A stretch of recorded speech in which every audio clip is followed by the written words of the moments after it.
থমথমে মুখে বসার ঘরে বসে আছেন নিহাল খান। তাকে ঘিরে আত্মীয়দের মেলা।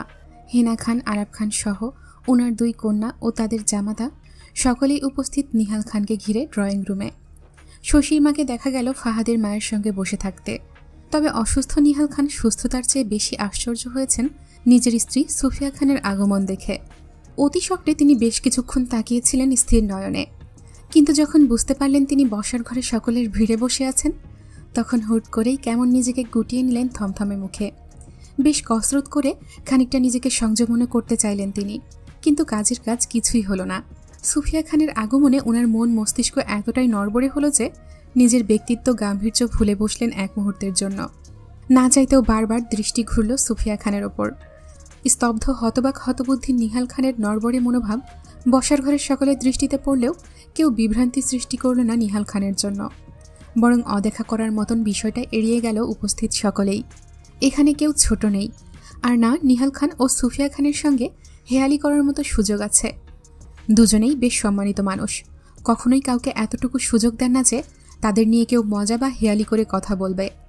উপস্থিত সকলেই বুঝতে পারছে দীর্ঘ 15 বছরের মনোমালিন্যের অবসান ঘটাতে হয়তো তাদের আরও সময় লাগবে, কিন্তু তারপরেও কেউ আগ বাড়িয়ে নিহাল খান আর সুফিয়া খানের মাঝে মিটমাট করে দিতে চাইল না। কারণ নিহাল খান বা সুফিয়া খান তাদের ব্যক্তিগত বিষয়ে অন্য কারো হস্তক্ষেপ পছন্দ করেন না বলে সবাই যার যার মতো করে জায়গায় বসে রইল। তবে গম্ভীর সুফিয়া খানকে দেখা গেল ডাইনিংয়ের সম্মুখে দাঁড়িয়ে কাজের নির্দেশনা দিতে সার্ভেন্টদের। স্তব্ধ নিহাল খানের দৃষ্টি চতুর সুফিয়া খানের চোখেও পড়েছে। ব্যাপারটা বুঝেও অদেখার মতো করে আছেন। এর মাঝে দেখা গেল হৃদকে সিঁড়ি বেয়ে নামতে। হৃদের পেছন পেছন রাদীপকেও দেখা গেল আসতে। হৃদ বসার ঘরে আসতেই শশী সেদিকে তাকালো। সকালে মায়াকে লক্ষ্য করেছিল শশী। বেশ কিছু আপত্তিকর পরিবর্তনও দেখেছে মায়ার মাঝে, যেটা শশীর জন্য কষ্টদায়ক হলেও একটা সুখী দাম্পত্যের জন্য বিষয়টা বেশ স্বাভাবিক। গুমড়ে ওঠা শশীর চোখ ফের ভিজল নোনা জলে। ভেতরকার কষ্ট চাপাতে মাথা নুইয়ে নত মস্তিষ্কে বসতেই শশীর মা সেদিকে তাকালেন। শশীকে কাঁদতে দেখে তিনি অশান্ত হলেন। রাগে তিল মিলিয়ে উঠলেন হৃদ মায়ের উপর। আজ মায়ের জায়গায় ওনার মেয়ে থাকত হৃদের জীবনে, শশীর জায়গাটা মায়া কেড়ে নিয়েছে। ব্যাপারটা মস্তিষ্কে আসতেই ক্ষোভ প্রকাশ করল শশীর মা সালমা। এই মুহূর্তে একমাত্র সুফিয়া খানই পারবে মায়ের জায়গা পরিবর্তন করে শশীকে হৃদের জীবনে রাখতে। শশী তো সুফিয়ারও মেয়ে, শশীর কষ্টে অবশ্যই সুফিয়ারও মন নরম হবে। শশীর মা সালমা সুফিয়া খানের সঙ্গে কথা বলতে উঠে দাঁড়াতে হৃদ বসার ঘরে প্রবেশ করল। সুফিয়া খান হৃদ ও রাদীপ 2 ভাইকে চলে যেতে দেখে ডেকে বললেন, হৃদ, রাদীপ, এদিকে এসো, নাস্তা করবে। হৃদ স্বাভাবিকভাবেই গম্ভীর মুখে বসার ঘর ছাড়তে চেয়ে বলল, সময় নেই আম্মু, বাইরে করে নেব। হৃদের কথায় তৎক্ষণাৎ উত্তর আসলো সুফিয়া খানের। তিনি বললেন, 5 মিনিটে কিচ্ছু হবে না, কাম। হৃদ চলে যেতে গিয়েও গেল না, বরং মায়ের কথা রাখতে ডাইনিংয়ে বসল।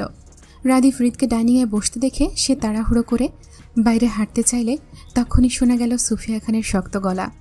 হৃদের সম্মুখে প্লেট রাখতে রাখতে তিনি রাদীপকে শক্ত গলায় ডেকে বললেন, তোমাকে কি আলাদা করে বলতে হবে রাদীপ? ডাকছি আমি, কানে কথা যাচ্ছে না তোমার? ব্যস্ত রাদীপ থমথমে মুখে উত্তর দিতে দিতে বলল, আম্মু, একটু আর্জেন্ট ছিল, আমি বাইরে নাস্তা। রাদীপের প্লেট চেয়ারের সম্মুখে রাখতে রাখতে ফের শক্ত গলায় সুফিয়া খান বলল, নেক্সট টাইম তোমাদের সব ব্যস্ততা বাড়ির বাইরে রেখে আসবে, খেতে এসো। মায়ের শক্ত গলায় রাদীপ হৃদের পাশাপাশি চেয়ারে বসে নাস্তা করতে লাগলো। এর মাঝে সুফিয়া খান কিচেনে গেলে রাদীপ সুযোগ বুঝে হৃদের দিকে হালকা ঝুঁকে বলল, ভাই, তোমাকে একটা জরুরি কথা বলার ছিল। হৃদ স্বাভাবিক গম্ভীর মুখে খাবার তুলতে তুলতে বলল, বল। রাদীপ ফের সুফিয়া খানের গমনপথ লক্ষ্য করল। সুফিয়া খানকে কিচেনে দেখে চট করে হৃদকে বলল, ভাই, আমি আমার ডাক্তারি প্রফেশন চেঞ্জ করতে চাই, আমাদের পারিবারিক রাজনৈতিক দলে আব্বুর সাথে যোগ দিতে চাই। তুমি এই বিষয়টা আম্মুকে বুঝিয়ে বলবে প্লিজ। হৃদ খাওয়া ছেড়ে কপাল কুঁচকে তাকালো রাদীপের দিকে। রাদীপকে তীক্ষ্ণ দৃষ্টিতে পরখ করে পুনরায় খাওয়ায় মনোযোগ দিতে দিতে বলল, রাজনৈতিক মাঠ তোর জন্য না রাদীপ, এইসব নোংরামিতে পেরে উঠবি না তুই, নিজের ক্যারিয়ারে ফোকাস কর। হৃদের কথার যথার্থ অর্থ রাদীপ না বুঝে খানিকটা অধৈর্য নিয়ে হৃদকে শুধিয়ে বলল, ভাই, আমি অনেক ভেবেচিন্তে এই ডিসিশন নিয়েছি। আমি আব্বুর সাথে রাজনৈতিক মাঠে থাকতে চাই। আমি এই কয়েকদিনে রাজনৈতিক মাঠে থেকে যতটা শান্তি পেয়েছি, ততটা শান্তি আমি ডাক্তারি ক্যারিয়ারে পাইনি। আমি আর লন্ডনে ফিরব না ভাই, এখানেই থাকবো আব্বুর পাশে। তুমি প্লিজ এই বিষয়টা আম্মুকে বুঝিয়ে বলবে। যেন আম্মু আমায় বাধা না দেয়। হৃদ রাদিফের কথায় মনোযোগ না হয়ে চামচের শেষ খাবারটা মুখে তুলতে তুলতে বলল, তোর পেছনে আম্মু, তুই বল। কি বলবে? হাতের বাটিগুলো টেবিলের ওপর রাখতে রাখতে সুফিয়া খান প্রশ্নটা করল হৃদকে। রাদীপ ভয়ার্ত মুখে সুফিয়া খানের দিকে তাকাতেই হৃদ পাশ থেকে টিস্যু নিয়ে মুখ মুছে উঠে দাঁড়াতে দাঁড়াতে সুফিয়া খানের উদ্দেশ্যে বলল, রাদীপ প্রফেশন চেঞ্জ করতে চায়, ডাক্তারি ছেড়ে রাজনীতির মাঠে থাকতে চায় আব্বুর পাশে, বলতে পারো ভবিষ্যৎ মন্ত্রী হতে চায়। এতে তোমার সম্মতি চাচ্ছে, ব্যাস এতটুকুই। হৃদ কথাগুলো শেষ করে ডাইনিং ছাড়ল। ব্যস্ততায় কফি পান করার সময়টুকু তার হলো না। হৃদ চলে যেতেই অসহায় রাদীপ ভয়ার্ত মুখে মায়ের দিকে তাকাতেই শক্ত গলায় সুফিয়া খান বললেন, নির্বাচনের পরপরই তুমি লন্ডন ব্যাক করবে রাদীপ, বাংলাদেশে তোমার কোনো কাজ নেই। স্বাভাবিকভাবেই মায়ের থেকে এসব কথা শুনতে হবে সেই বিষয়ে প্রস্তুত ছিল রাদীপ। তাই নিজের মনোবল বাড়িয়ে মায়ের কথার উত্তরে সে বলল, আমি আর পড়াশোনার জন্য লন্ডনে ফিরব না আম্মু, আমি বাংলাদেশে থাকতে চাই। ডাক্তারি পেশায় আমার মন বসে না। তোমার জন্য এই পেশায় পড়াশোনা করেছি, কিন্তু এই পেশায় নিজের ক্যারিয়ার গড়তে চাই না। রাদীফের কথাই বেশ স্বাভাবিকভাবে সুফিয়া খান সম্মতি দিয়ে বললেন, ওকে, সমস্যা নেই। তুমি ডাক্তারি পেশায় ক্যারিয়ার গড়তে না চাইলে পারিবারিক ব্যবসায় জয়েন হও, আর নয়তো তোমার যেই সেক্টরে মন বসে আমাকে জানাও, আমি ব্যবস্থা করে দিচ্ছি তোমাকে। তারপরও রাজনীতি নয় রাদীপ, তুমি ছোট মানুষ, রাজনৈতিক নোংরামি তুমি বুঝবে না। রাদীপ খানিকটা জেদ করে বলল, রাজনীতি ছাড়া অন্য কোথাও আমার মন বসে না আম্মু, আমি আমাকে কোনো কিছুতে বাধ্য করবে না রাদীপ। আমি তোমার মা হই, আমাকে টপকাতে যেও না। চুপচাপ লন্ডনে ফিরবে তুমি, তোমার টিকিট করে দিচ্ছি আমি। মা ছেলের কাটাকাটি বসার ঘরের সকলের দৃষ্টি কাড়ল। আরাব খান, হেনা খান, নিহাল খান সহ একে একে সকলেই ডাইনিংয়ে উপস্থিত হতে লাগলে রাদীপ জেদি গলায় বলল, আমি বললাম তো কোথাও যাব না, কেন ফোর্স করছো তুমি? আমার ডাক্তারি পেশা ভালো লাগে না, আমি রাজনীতি করতে চাই আব্বুর সাথে। রাদীফের কথায় তেতে উঠলেন সুফিয়া খান। বললেন, রাজনীতি করবে? কি বোঝো তুমি রাজনীতি সম্পর্কে? কি অভিজ্ঞতা আছে তোমার এই নোংরা রাজনীতি সম্পর্কে? তুমি যে ওপর দিয়ে স্বচ্ছ আর পরিষ্কার রাজনৈতিক মাঠ দেখছ, সেটার পেছনে কত শত নোংরামি কাহিনী আছে সেই গল্প জানো তুমি? অবুঝদের মতো বায়না করছো রাজনীতি করবে, খেলার পুতুল পেয়েছ, আজ খেলবে, মন না চাইলে কাল ফেলে দেবে, এমন? তোমার বাবাকে দেখেছ? একমাত্র এই নোংরা রাজনীতির জন্য আজও একটা খাপছাড়া জীবন লিড করছে সে। জিজ্ঞাসা করো তোমার বাবাকে, তার জন্য আমাকে আর হৃদকে কতটা নোংরামিতে নামতে হয়েছিল। আজও সেই নোংরামির খেলা শেষ হয়নি, সেখানে তুমি আবার নতুন করে যোগ হতে চাচ্ছ? তোমরা আসলে কি চাচ্ছ? তোমাদের জন্য আমরা স্বাভাবিক জীবন লিড করতে পারবো না? আমাদের শান্তিতে থাকতে দেবে না তোমরা? তোমার বাবার অদক্ষতার জন্য হৃদকে রাজনৈতিক মাঠে থাকতে হয় সব সময়, এখন আবার তুমিও একই মাঠে থাকতে চাচ্ছ। তোমাদের মতো নরম মানুষের জন্য এই রাজনৈতিক মাঠ না, এই কথাটা কবে বুঝবে তোমরা? রাদীপ নরম মনের মানুষ, সেটা রাদীপ নিজেও জানে। সে সহজে মানুষের মায়ায় জড়িয়ে যায়, কিন্তু এটা কোনো খারাপ গুণ নয়, বরং ভালো গুণ। কিন্তু সুফিয়া খান রাদীপকে দুর্বল আর নরম মনের মানুষ বলায় সেটা খুব অপমানজনক মনে হলো রাদীপের। তাই রাদীপ খাবার ছেড়ে টিস্যু নিতে নিতে চওড়া গলায় বলল, আমার কারো প্রয়োজন নেই, আমি একাই সামলাতে পারবো নিজেকে। রাদীপের কথায় ফের তেতে উঠলেন সুফিয়া খান। তিনি নিজেকে সামলে রাদীপকে বোঝাতে চেয়ে বলল, রাদীপ, আমি তোমার মা, তোমার ভালোর জন্য বলছি, আমার সাথে জেদ করো না। ডাক্তারি পেশা ভালো না লাগলে পারিবারিক ব্যবসায় জয়েন হও, পারিবারিক ব্যবসা ভালো না লাগলে নিজের ব্যবসা দাঁড় করাও। তারপরও রাজনীতি তোমার জন্য সঠিক হবে না। তুমি বাংলাদেশে এসেছো 3 মাস, এই 3 মাসে তোমার ওপর এই নিয়ে 4 বার হামলা হয়েছে, সবগুলোই হৃদের অনুপস্থিতিতে হয়েছে। তার মানে রাজনৈতিক মাঠে সবাই জানে তুমি তোমার বাবার মতো নরম মনের মানুষ। সেজন্য হৃদের সাথে না পেরে উঠে তোমাদের বারবার টার্গেট করে। সেজন্য বলছি আম্মুর কথা শোনো রাদীপ, লন্ডনে ফিরে যাও, এখান থেকে নিজের বিপদ বাড়িও না। রাদীপ রাগ ছেড়ে মায়ের কথার মানে বোঝার চেষ্টা করে ডাইনিং ছেড়ে চলে যেতে যেতে বলল, এত কিছু বুঝি না আম্মু, আমি লন্ডনে ফিরবো না, পড়াশোনা করব না, আমি রাজনৈতিক মাঠে থাকব, দরকার হলে পারিবারিক কোম্পানিও দেখাশোনা করব, তারপরেও পাশাপাশি রাজনৈতিক মাঠে থাকব, এটাই শেষ। রাদীপ চলে যেতেই চঞ্চলতা দেখা গেল উপস্থিত সবার মাঝে। এক একজন এক এক রকম বোঝাতে চাইছেন সুফিয়া খানকে শান্ত করতে। এর মাঝে নিশ্চুপ নিহাল খান নীরবতা ভেঙে বললেন, রাদীপ বড় হয়েছে, ওকে ফোর্স করা ঠিক হবে না তোমার। রাগান্বিত সুফিয়া খান এমনি রেগেছিল। নিহাল খানের কথায় তেতে উঠে বললেন, অবশ্যই আমি ফোর্স করব, আমার সন্তান কি করবে না করবে সেই ব্যাপারে। সন্তান জন্ম দিয়েছি আমি, আমার রাইট আছে আমার সন্তানকে সঠিক পথ দেখানোর। একটা নোংরা রাজনীতি কখনো আমার ছেলের জন্য সঠিক পথ হতে পারে না। রাদীপ আমার সন্তান, আমি বুঝি আমার সন্তান কেমন।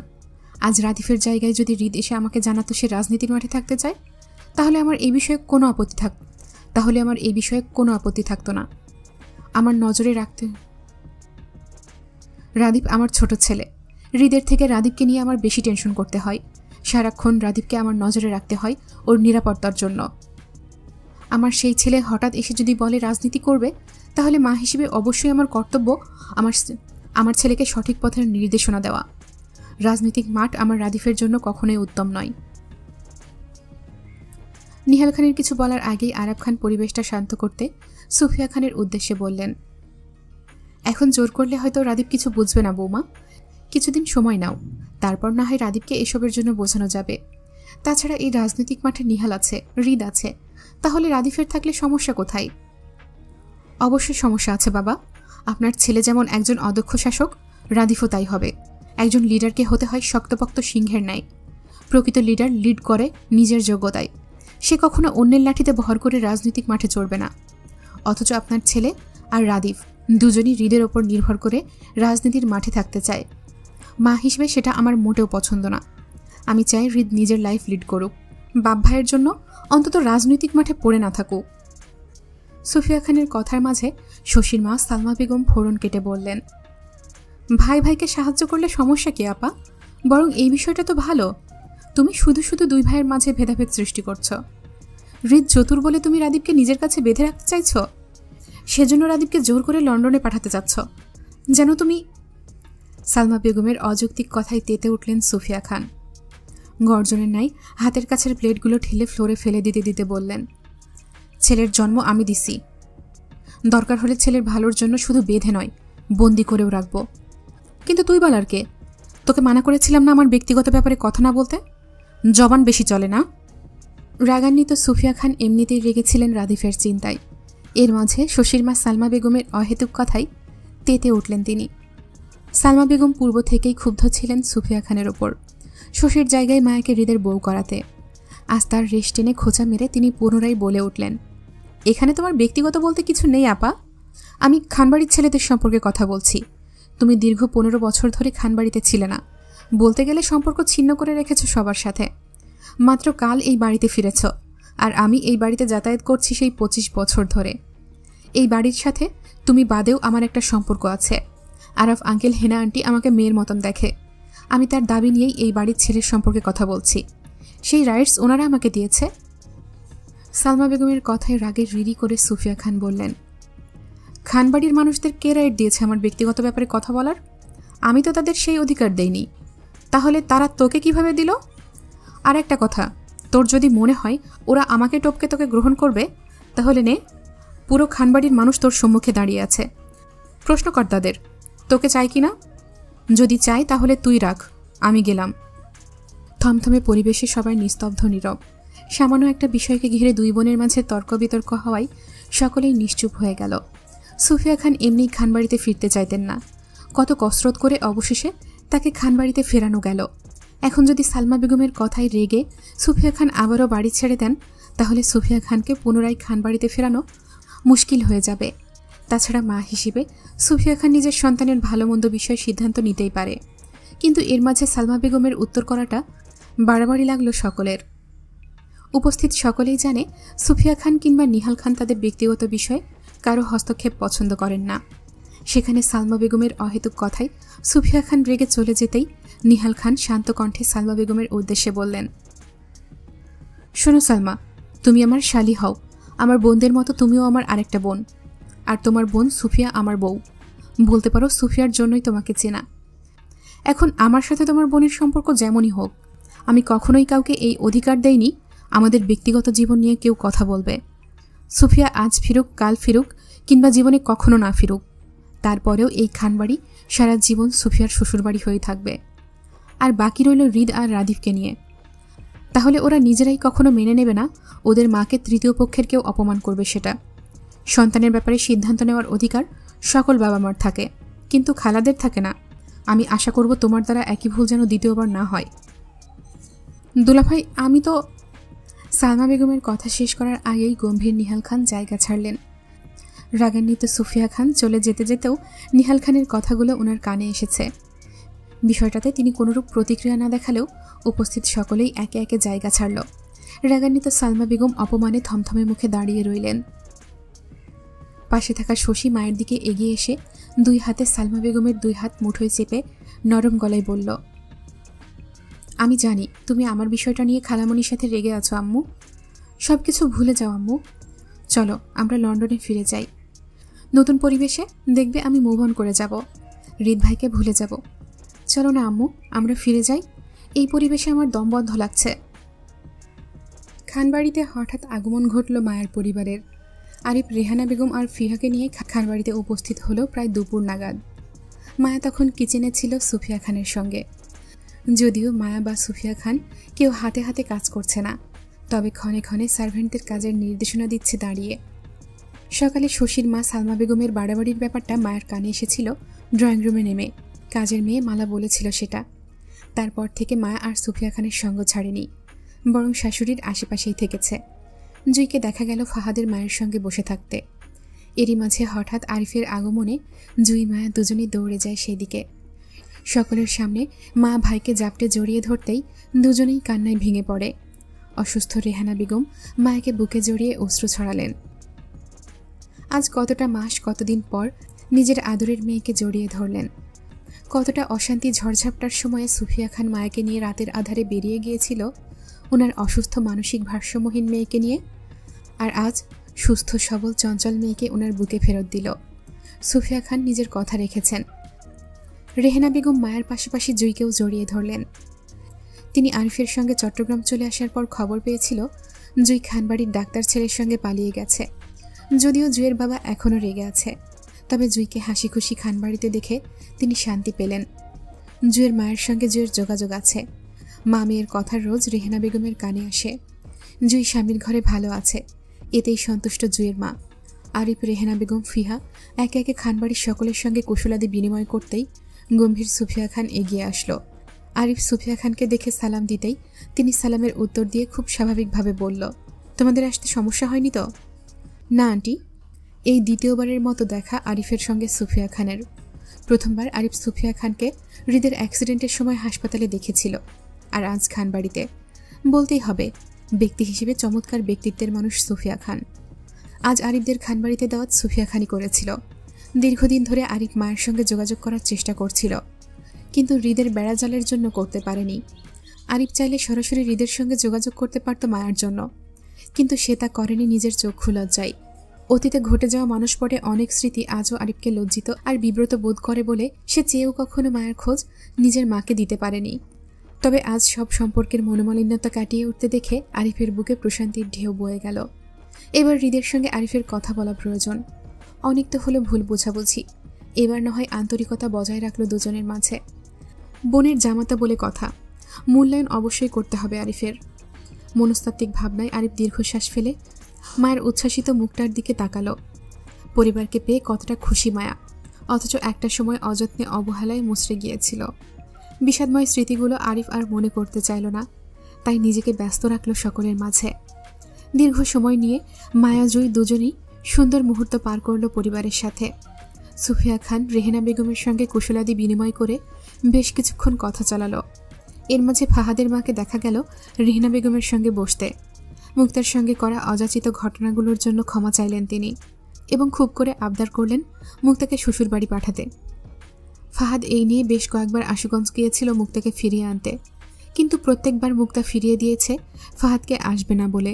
সেজন্য মা হয়ে তিনি বেশ অনুতপ্ত প্রকাশ করল আরিফ ও রেহানা বেগমের কাছে।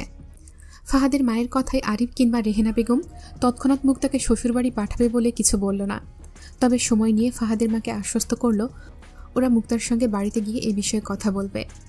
দীর্ঘ সময় নিয়ে সকলের মাঝে কথা চলল। দুপুরের আয়োজনে মায়ের পরিবার খানবাড়িতে সকলের সঙ্গে খাওয়া দাওয়া করল। রাত 9টার দিকে আরিফ ফিহাকে নিয়ে চলে গেলেও রেহানা বেগমকে রেখে দিলেন সুফিয়া খান। দীর্ঘদিন পর মায়ের সঙ্গে রেহানা বেগমের দেখা, সেজন্য সময়টা ক্ষণস্থায়ী না করে দীর্ঘক্ষণ করতেই মূলত রেহানা বেগমকে রেখে দিল নিহাল খানের নির্বাচন পর্যন্ত। এত মানুষের ভিড়ে রেহানা বেগমও থেকে গেলেন খানবাড়িতে। বয়স্ক হেনা খান, আরব খানের পাশাপাশি হৃদের ফুপিদের সঙ্গেও বেশ সখ্যতা দেখা গেল রেহানা বেগমের। রেহেনা বেগম শুধু একা হৃদের শাশুড়ি নন, তিনি হৃদের পাশাপাশি ফাহাদ আয়নেরও শাশুড়ি হয়। সেই সুবাদে রেহেনা বেগমের কদর খানবাড়িতে একটু বেশিই দেখা গেল। ব্যস্ততা চাপিয়ে হৃদের আগমন ঘটল রাত 12টার পর। খানবাড়ির বসার ঘরে তখন তেমন কেউ নেই। সকলেই বসার ঘর ছেড়ে যার যার রুমের দিকে হাঁটল। রেহেনা বেগমকে আরও খানিকটা আগেই একটা ঘর দেওয়া হয়েছে। জুই আপাতত রেহেনা বেগমের সঙ্গেই আছে, কিন্তু অশান্ত মায়া সুফিয়া খানের পেছন পেছন ঘুরঘুর করছে অস্থির ভঙ্গিতে। মূলত মায়ের ভেতরকার অস্থিরতার কারণ, মায়া চায় সুফিয়া খান আলাদা ঘরে না থেকে নিহাল খানের ঘরে থাকুক, কিন্তু এই কথাটা মায়া সুফিয়া খানকে বলার সাহস পাচ্ছে না। মায়া কেন, এই কথাটা খানবাড়ির কারো সাহসে কুলাবে না সুফিয়া খানকে বলতে। মায়ের শাশুড়ি যেই মানুষ, এইসব বিষয়ে অন্য কারো কথা বলাটা মোটেও পছন্দ করবেন না তিনি। চিন্তিত মায়ের চিন্তা কমিয়ে বাড়িতে হাজির হলো আয়ন, রাদিফ, নিহাল খান। যদিও হৃদ ওদের সাথেই ফিরেছে, তবে সে ফোন কলের জন্য বাইরে রয়েছে। ক্লান্তিতে সকলেই যার যার রুমের দিকে হাঁটল ফ্রেশ হতে। রাদিফের গুমড়ো মুখ দেখে মায়া আগ বাড়িয়ে রাদিফের সঙ্গে এই বিষয়ে কথা বলতে চাইল না। আজ সকালেই রাদিফের সঙ্গে সুফিয়া খানের বাগবিতণ্ডা হয়েছে। সেই সুবাদে রাদিফের সুস্থ মন মানসিকতা নেই যে এই বিষয়ে কথা বলবে। তাছাড়া রাদিফ সুস্থ মন মানসিকতায় থাকলেও কোনো সন্তানই নিজের বাবা মার একত্রে থাকার বিষয়টা নিয়ে কথা বলতে চাইবে না চক্ষু লজ্জায়।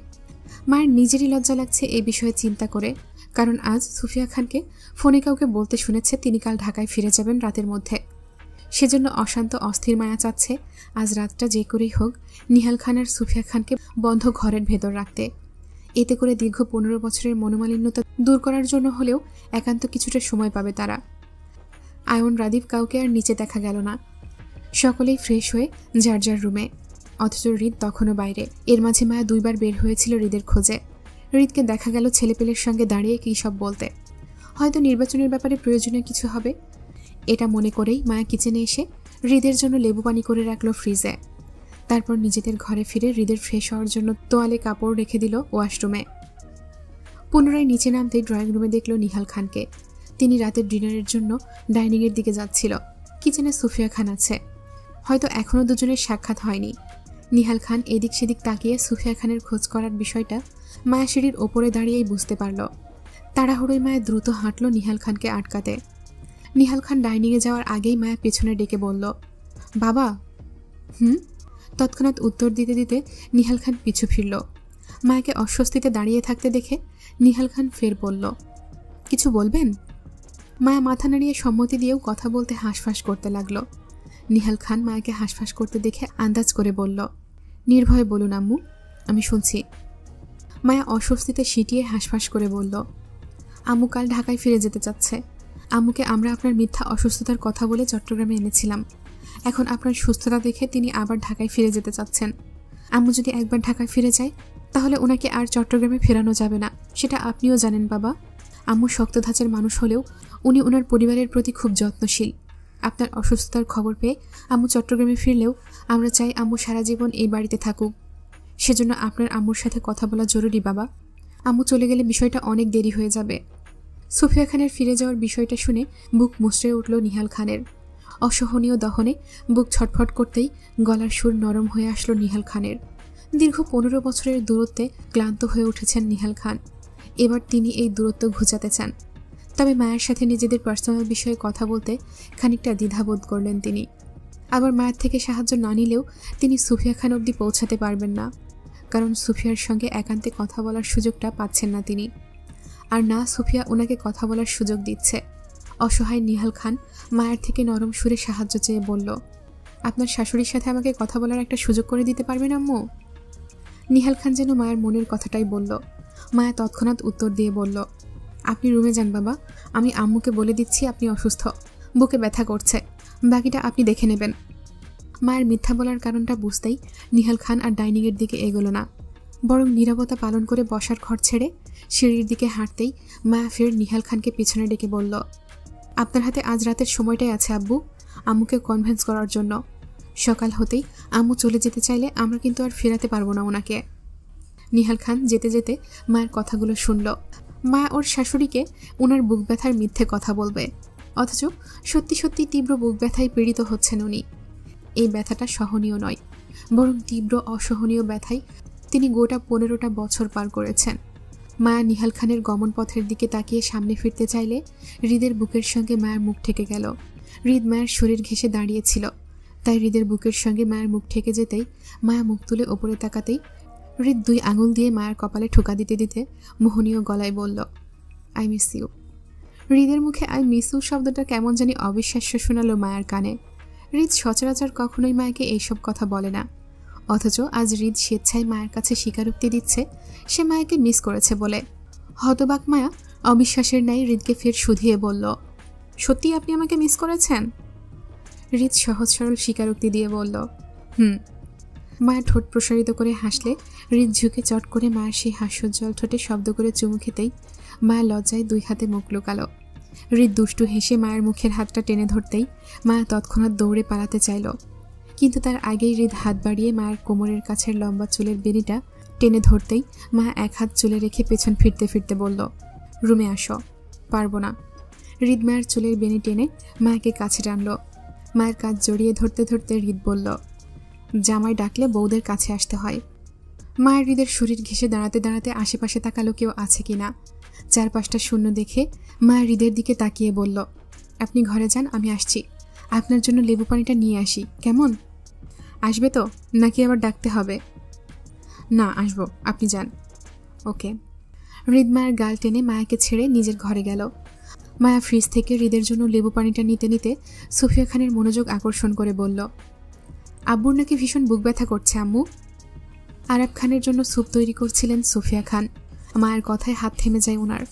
মায়ের দিকে তীক্ষ্ণ দৃষ্টিতে তাকিয়ে জানতে চেয়ে বলল, তুমি জানলে কিভাবে? মায়ের সাথে সাথে তৎক্ষণাৎ উত্তর দিয়ে বলল, আমি গিয়েছিলাম আব্বুকে খাওয়ার জন্য নিচে ডাকতে। আব্বু তখন বলল উনি নাকি অসুস্থ, বুকে চাপ পড়েছে, সেজন্য আবার ব্যথা করছে, তাই খাবে না। সবাই বাড়ি ফিরেছে? জি। সুফিয়া খানকে আর কিছু বলতে শোনা গেল না, বরং স্যুপের 2টো বাটিতে ধোঁয়া ওড়ানো গরম স্যুপটুকু ঢেলে 1 বাটি পাশে দাঁড়ানো মালার হাতে দিয়ে বলল আরাব খানকে দিয়ে আসতে। মালার ট্রেতে করে স্যুপের বাটিটা নিয়ে বেরিয়ে যেতেই সুফিয়া খান মায়ের উদ্দেশ্যে বলল, হৃদ, রাদিফ, আয়নের খাবার ফ্রিজে রাখা আছে, ওরা আসলে সার্ভেন্ট দিয়ে গরম করে নিয়ে খাবে। হৃদের জন্য খাবার আলাদা রাখা আছে ফ্রিজে, ও তৈলাক্ত খাবার পছন্দ করে না, ওকে সেভাবেই করে দেবে, কেমন? জি আচ্ছা। মায়ের সম্মতিতে সুফিয়া খান আর দাঁড়ালো না, আলাদা বাটিতে রাখা স্যুপটুকু নিয়ে হাঁটল ওপরের দিকে। মায়া সুফিয়া খানের পেছন পেছন গেল না, বরং কিচেন হতে উকি মেরে তাকিয়ে রইল সুফিয়া খানের গমন পথের দিকে। মায়া মনে মনে বেশ করে দোয়া করল যেন সুফিয়া খান অবশিষ্ট বাটিতে তোলা স্যুপটুকু নিয়ে নিহাল খানের ঘরে যায়। হলেও তাই। সুফিয়া খান নিজের ঘরে না ঢুকে নিহাল খানের ঘরে ঢুকতেই উৎফুল্লতায় মায়া তৎক্ষণাৎ ইয়েস বলে মৃদু চিৎকার করে লাফিয়ে উঠল খুশিতে। মায়ের খুশিটুকু কেউ দেখার আগেই মায়া আশেপাশে তাকিয়ে নিজেকে শান্ত করে নিল। যাক, অবশেষে মায়ের প্ল্যানিং কাজ করেছে, এটা ভেবে খুশি মনে হৃদের জন্য লেবু পানি নিয়ে রুমে গেল মায়া। খালি ঘরে হৃদকে আশেপাশে কোথাও দেখতে না পেয়ে মায়া বুঝতে পারল হৃদ তখনও ওয়াশরুমে গোসলে আছে। মায়ের হাতের লেবু পানির ট্রেটি সোফার টেবিলের ওপর রেখে বিছানায় পা দুলিয়ে বসল। আজ সারাদিন ভর মায়া মাথায় ওড়না বেঁধে রেখেছিল হিজাবের মতো করে, কিন্তু এখন একা ঘরে কাউকে না দেখে মায়া মাথার ওড়নাটা খুলে কাঁধের দুপাশে ছড়িয়ে দিল, গুনগুন শব্দে গান গাইতে গাইতে। মায়ের বসে থাকার মাঝে হৃদ আরও খানিকটা সময় নিয়ে ওয়াশরুম থেকে বের হতেই মায়াকে দেখল বিছানায় বসে পা দুলাতে দুলাতে গুনগুন করছে।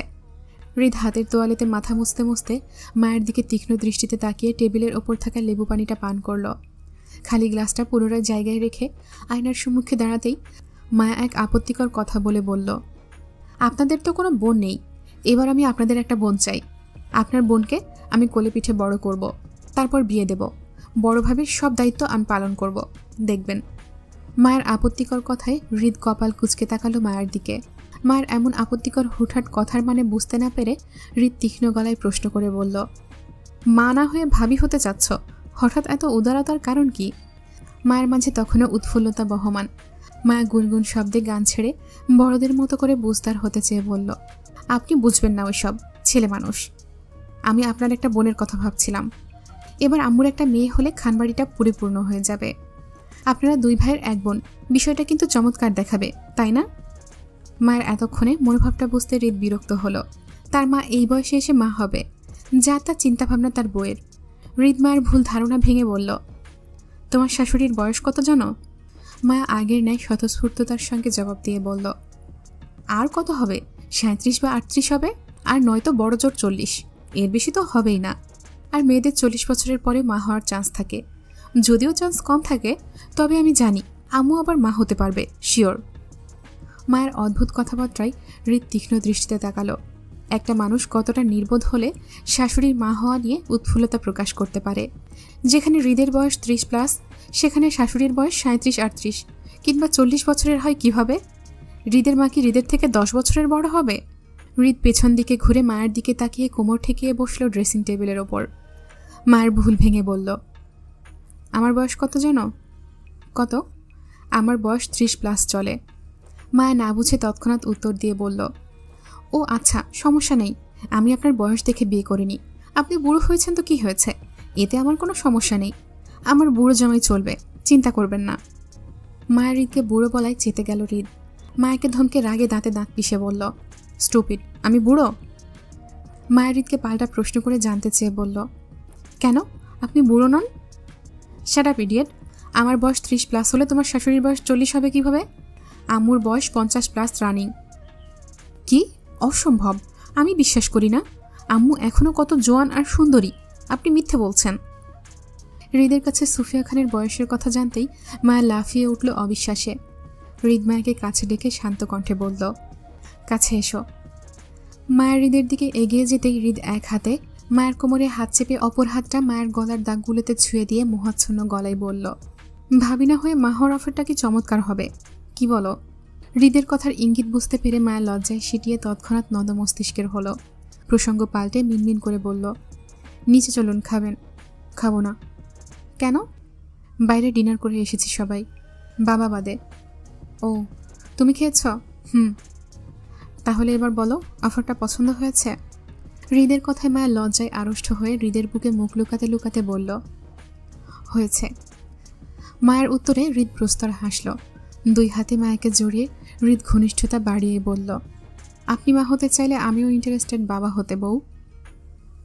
সকাল 8টার ঘরে বসার ঘর থেকে হন্তদন্ত হয়ে ছুটে আসলো মায়া। হাঁটুতে 2 হাত ঠেকিয়ে ঘন ঘন নিঃশ্বাস ফেলে হৃদকে খুঁজল। বিছানায় হৃদকে ঘুমিয়ে থাকতে দেখে মায়া সোজা হয়ে দাঁড়ালো। হৃদকে ঘুমে রেখে মায়া নিজের শ্বশুর শাশুড়িকে খুঁজতে গিয়েছিল নিচে, কিন্তু নিচে গিয়ে যতটুকু বুঝতে পারল, মায়ের শ্বশুর নিহাল খান এখনও সুফিয়া খানের রাগ ভাঙাতে সক্ষম হননি। বরং দুজনের মধ্যকার মান অভিমানের পাল্লাটা তখনও আগের মতোই শক্ত আর কঠিন। আজ সুফিয়া খানের ঢাকা ফেরার আগে মায়া নিজের শেষ একটা চেষ্টা করে আসলো।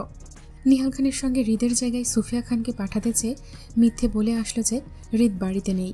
হৃদ মধ্যরাতে নিজের কোম্পানির কাজে ঢাকায় ফিরে গিয়েছে, কখন ফিরবে জানা নেই। এমনটা বাড়ির সকলকেই জানালো মায়া। তবে রাদীপ যদিও সত্যিটা জানে, তারপরও সে মায়ের সাথে তাল মিলিয়ে সমানে মিথ্যে বলল সুফিয়া খানকে। এমনকি সুফিয়া খানের আসিফকে দেখার আগেই কাজের বাহানা দিয়ে আসিফকে পাঠিয়ে দিল মুরাদপুর জনসভার পূর্ব প্রস্তুতি গ্রহণ করতে। আজ 12টা নাগাদ সমাবেশে যেতে হবে নিহাল খানকে। নির্বাচনের আগে এটাই শেষ সমাবেশ জনসমক্ষে নিহাল খানের। কাল বাদে পরশু নির্বাচন। সুষ্ঠু নির্বাচনের সেট আপ করতে পূর্ব প্রস্তুতি রেখেছে হৃদ। জায়গায় জায়গায় পুলিশ প্রশাসনের সঙ্গে নিজেদের ছেলেপেলেদের সেট আপের ব্যবস্থাও করিয়ে রেখেছে সে। কিন্তু এর মাঝে থানা থেকে খবর আসায় হৃদের অনুপস্থিতিতে নিহাল খান রাদীপকে পাঠাতে চাইলে পুলিশ কমিশনার নিহাল খানের সঙ্গে দেখা করার প্রস্তাব রাখেন। নির্বাচনকে সামনে রেখে কে বা কারা নিহাল খান আর হৃদ খানের নামে মামলা করেছে, বিষয়টি কানে যেতেই সুফিয়া খান নিহাল খানের সঙ্গে যাবেন বলে পুলিশ কমিশনারকে জানান। পেশায় সুফিয়া খান একজন আইনজীবী।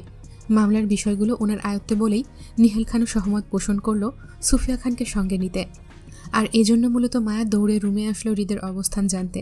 এই মুহূর্তে হৃদের নিচে যাওয়া মানে সুফিয়া খানকে নিহাল খানের সঙ্গে পাঠানো যাবে না। মায়ের হৃদকে ঘুমাতে দেখে স্বস্তি পেল। এবার ভালোই ভালোই মায়ের শ্বশুর শাশুড়ি একত্রে বেরিয়ে গেলেই হলো। যতক্ষণ না পর্যন্ত সুফিয়া খান নিহাল খানের সঙ্গে বেরিয়ে যাচ্ছে, ততক্ষণ পর্যন্ত মায়ের হৃদকে এই ঘরে আটকে রাখবে। যদি সুফিয়া খান বা অন্য কারো চোখে হৃদের উপস্থিতি বাড়িতে দেখে, তাহলে সুফিয়া খান কখনোই নিহাল খানের সঙ্গে যাবে না। বরং হৃদ নিজের মা বাবা দুজনকে রেখে সে একাই চলে যাবে মামলা সামলাতে, যেটা মায়া চায় না। মায়া চায় ওর শ্বশুর শাশুড়ি কাজের সূত্রে হলেও দুজন একত্রে থাকুক কিছুটা সময়।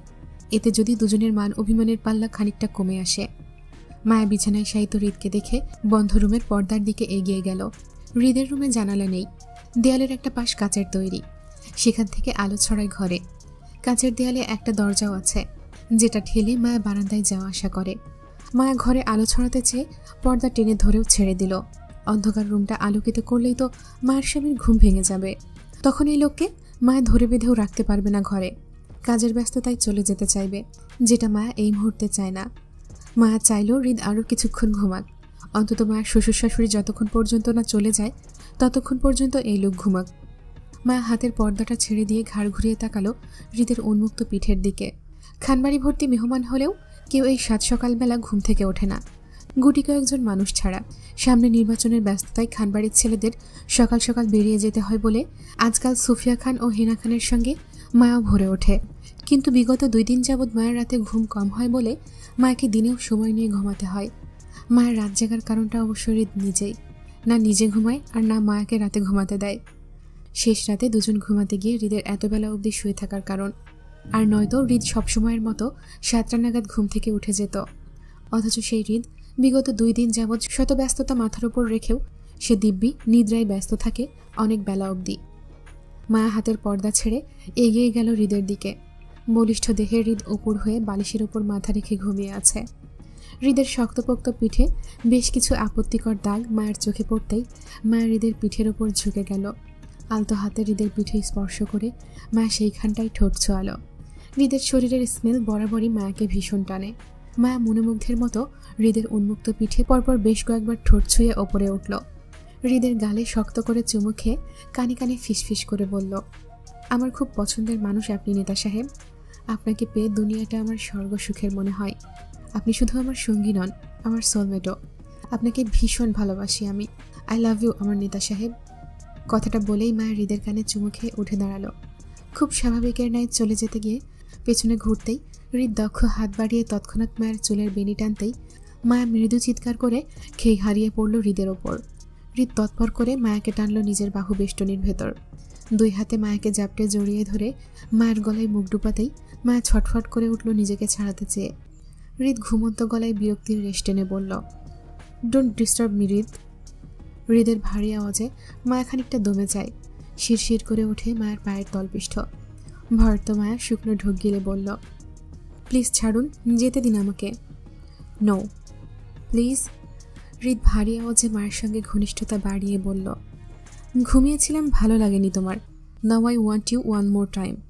হৃদের কথায় মায়া লজ্জায় আড়ষ্ট হলো। তারপরে হৃদকে বাধা দিয়ে ছটফটিয়ে উঠে বলল, প্লিজ না, ছাড়ুন।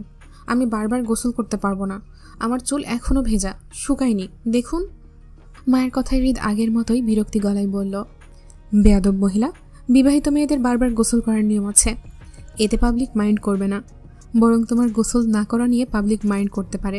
জিজ্ঞেস করে দেখো। কথাটা বলেই হৃদ মায়ের গালে শব্দ করে চুমু খেল।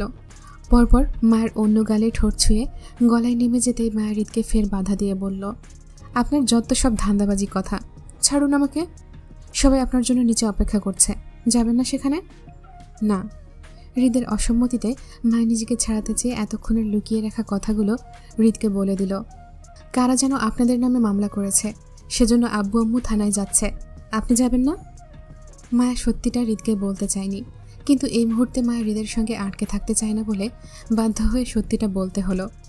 মায়ের কথা শুনে হৃদ তৎক্ষণাৎ উঠে বসল বিরক্তিতে। রাগে চোয়াল শক্ত করে তৎক্ষণাৎ গায়ের ব্ল্যাঙ্কেটটি উড়িয়ে ফেলতে ফেলতে বলল, হারামির বাচ্চারা আর মানুষ হলো না, শেষ মুহূর্তে এসেও ক্যাচাল করতে হবে। নিষেধ করার পরও বারবার মরতে আসে আমার কাছে।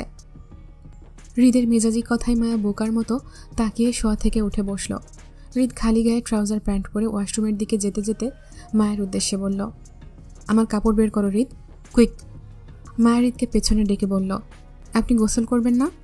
হৃদ চলে যেতে চেয়েও পেছন ঘুরে মায়ের দিকে তীক্ষ্ণ দৃষ্টিতে তাকিয়ে বলল, কয়বার গোসল করব? একবার তো করলাম।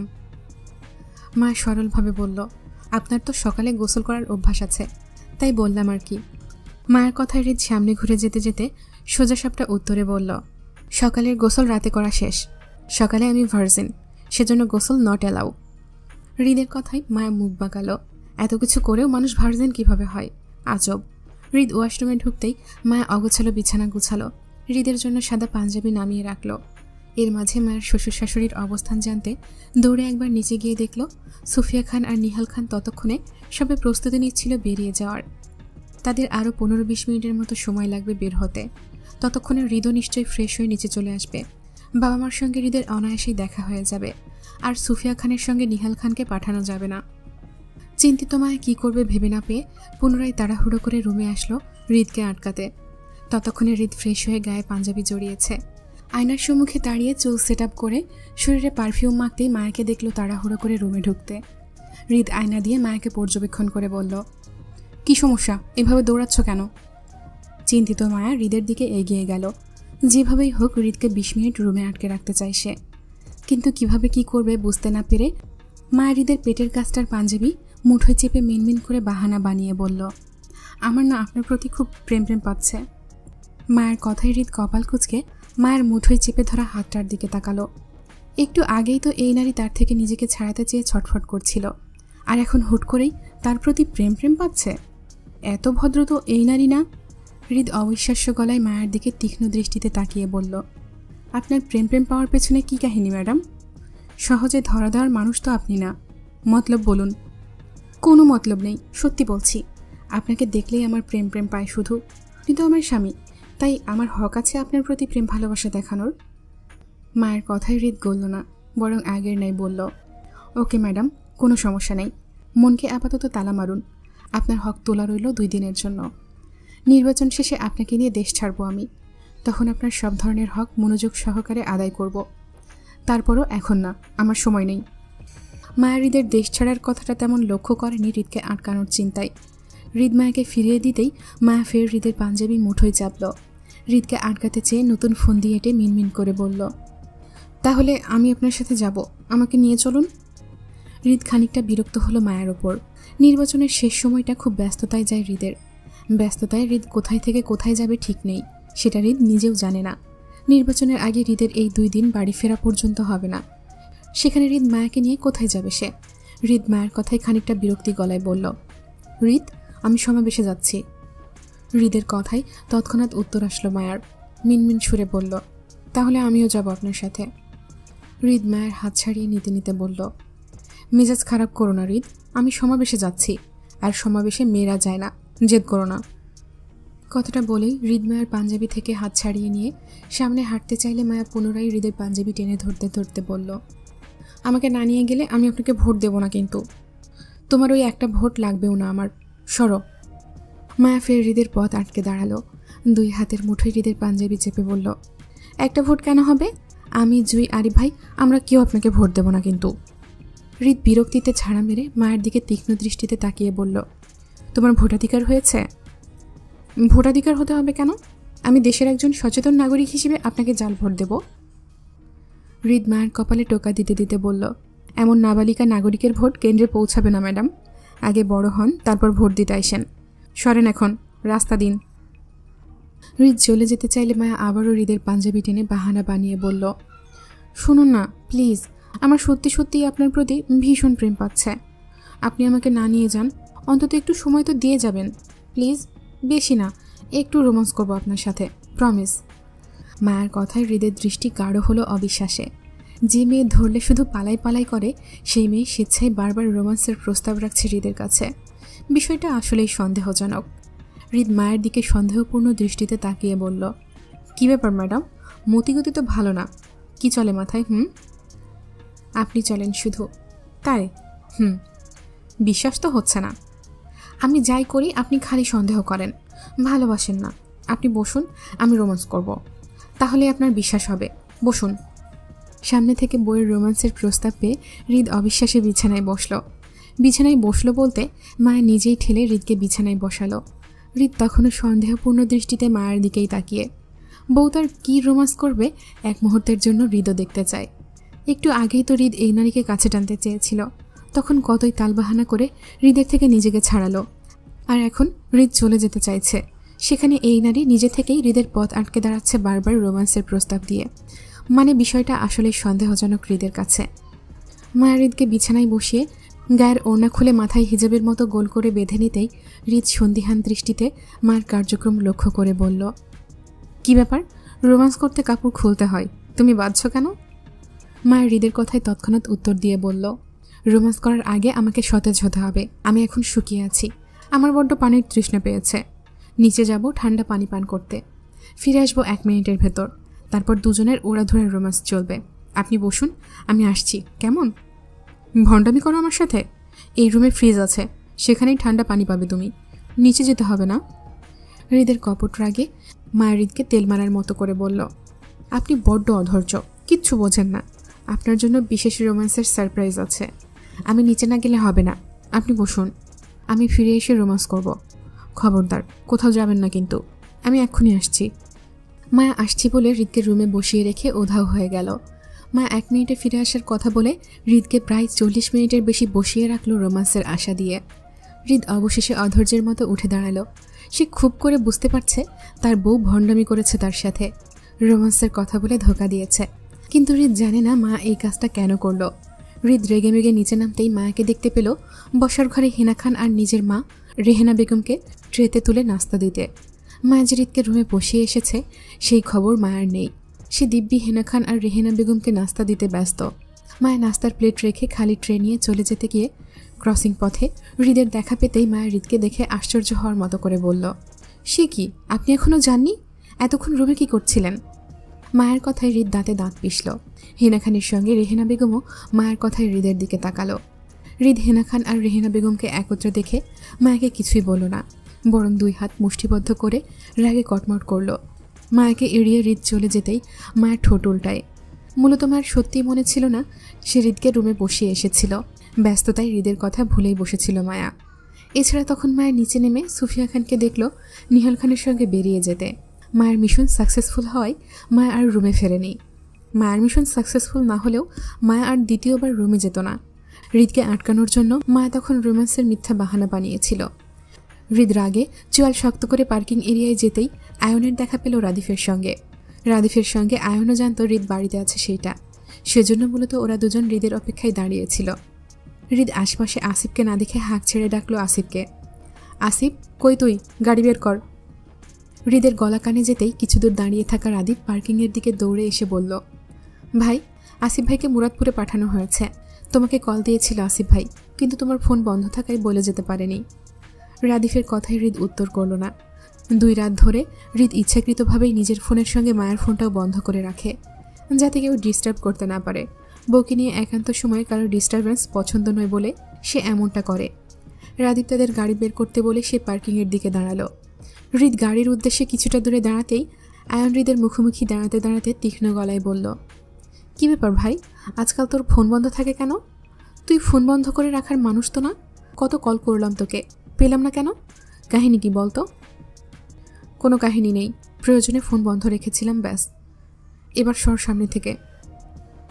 আয়ন সরল না, বরং এক হাতে হৃদের কাঁধ চেপে অপর হাতে হৃদের গলায় থাকা 1 টাইম ব্যান্ডেজ চট করে টেনে ফেলতে ফেলতে বলল, সরা যাবে না ভাই, বরং তোর গলায় থাকা 1 টাইম ব্যান্ডেজ লাগানোর রহস্য উদ্ধার করতে হবে, বুঝলি?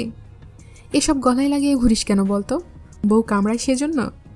হৃদ বিরক্তির সহিত আয়নের হাতটা ঝাঁকিয়ে নিজের কাঁধ থেকে ফেলে আয়নকে দূরে ঠেলে সরাতে সরাতে বলল, সামনে থেকে সর, মেয়ে মানুষের মতো এত ঘেঁষাঘেঁষি করবি না, দূরে যা। আয়ন হৃদের রাগের পাত্তা না দিয়ে বরং হাতের 1 টাইম ব্যান্ডেজটি পুনরায় হৃদের গলায় চেপে লাগাতে লাগাতে বলল, সে তুই যতই ব্যান্ডেজ লাগিয়ে ঘুরিস না কেন, আমার আগে বাপ হতে পারবি না, বুঝলি? তোর মেয়ের জামাই তো আমার ছেলেই হবে। তুই যদি এখন চাস বিআই বাই একটু ঘেঁষাঘেঁষি কোলাকুলি করবে, তাহলে আয়, আমার বুকে আয় ভবিষ্যৎ বেআই সাহেব। কথাটা বলেই আয়ন হৃদকে 2 হাতে জাপটে জড়িয়ে ধরতেই হৃদ বিরক্তিতে ঠেলে আয়নকে সরাতে সরাতে মেজাজ দেখিয়ে বলল, আয়ন ছাড়, মায়া মানুষের মতো ঘেঁষাঘেঁষি স্বভাব গেল না তোর, ছাড়। প্রথমে মায়া আর এখন আয়নের কাণ্ডে পরপর 2 বার হৃদের মেজাজ চটে গেল। হৃদ রাগের তোপে আয়নকে ঠেলে সরিয়ে পাশ কাটিয়ে চলে গেল গাড়ির দিকে। ড্রাইভার গাড়ি বের করতেই হৃদ পেছনের সিটে উঠে বসল। রাদীপ ড্রাইভারের সঙ্গে বসতেই আয়ন দৌড়ে এসে হৃদের সঙ্গে পেছনের সিটে বসল দুষ্টু হেসে। সকলের গন্তব্য একই, চলন্ত গাড়িতে। রাদীপ বলল, ভাই, থানা থেকে কল এসেছিল, কারা যেন মামলা করেছে। রাদীপের কথাটা শেষ করার আগেই হৃদ বলল, জানি বিষয়টা। হৃদ এইসব বিষয় জানবে সেটা রাদীপ আগেই বুঝতে পেরেছিল। কোনো কিছু ঘটার আগেই সেই খবর কোথায় থেকে যেন হৃদের কানে আগে পৌঁছে যায়। অবশ্য হৃদের নেটওয়ার্ক বিশাল বড় বলেই সবকিছুর খবর দ্রুত হৃদ খানের কানে পৌঁছায়। তাই রাদীপ হৃদের কাছে মামলা দাখিলকারীর তথ্য জানতে চেয়ে বলল, এই অসময়ে মামলাটা কারা দাখিল করেছে ভাই? নাদিমের বাবা জামাল চেয়ারম্যান। হৃদের কথা শুনে কপাল কুঁচকে এলো রাদীপের। অবিশ্বাস্য গলায় হৃদকে শুধিয়ে বলল, ভাবির সঙ্গে যে পরিবারের ছেলের বিয়ের কথা ছিল ওই পরিবার থেকে মামলা করা হয়েছে? নিশ্চুপ হৃদকে আরও গম্ভীর মুখে বসে থাকতে দেখে রাদীপ সাহস করে হৃদকে আর প্রশ্ন করল না, বরং হৃদের নীরবতাকে সম্মতির লক্ষণ ধরে নিল। এর চেয়ে বড় কথা হলো, হৃদ যেহেতু এই বিষয়টা জানে, তার মানে অবশ্যই এই বিষয়ের সমাধান এমনিতেই হয়ে যাবে। হৃদ খান মানে সকল সমস্যার একমাত্র সমাধান। আমার নতুন করে সম্পর্কে জড়াতে ইচ্ছে করছে না, আমাকে ফিরিয়ে দিলে বেশি কষ্ট পাবেন রাফা।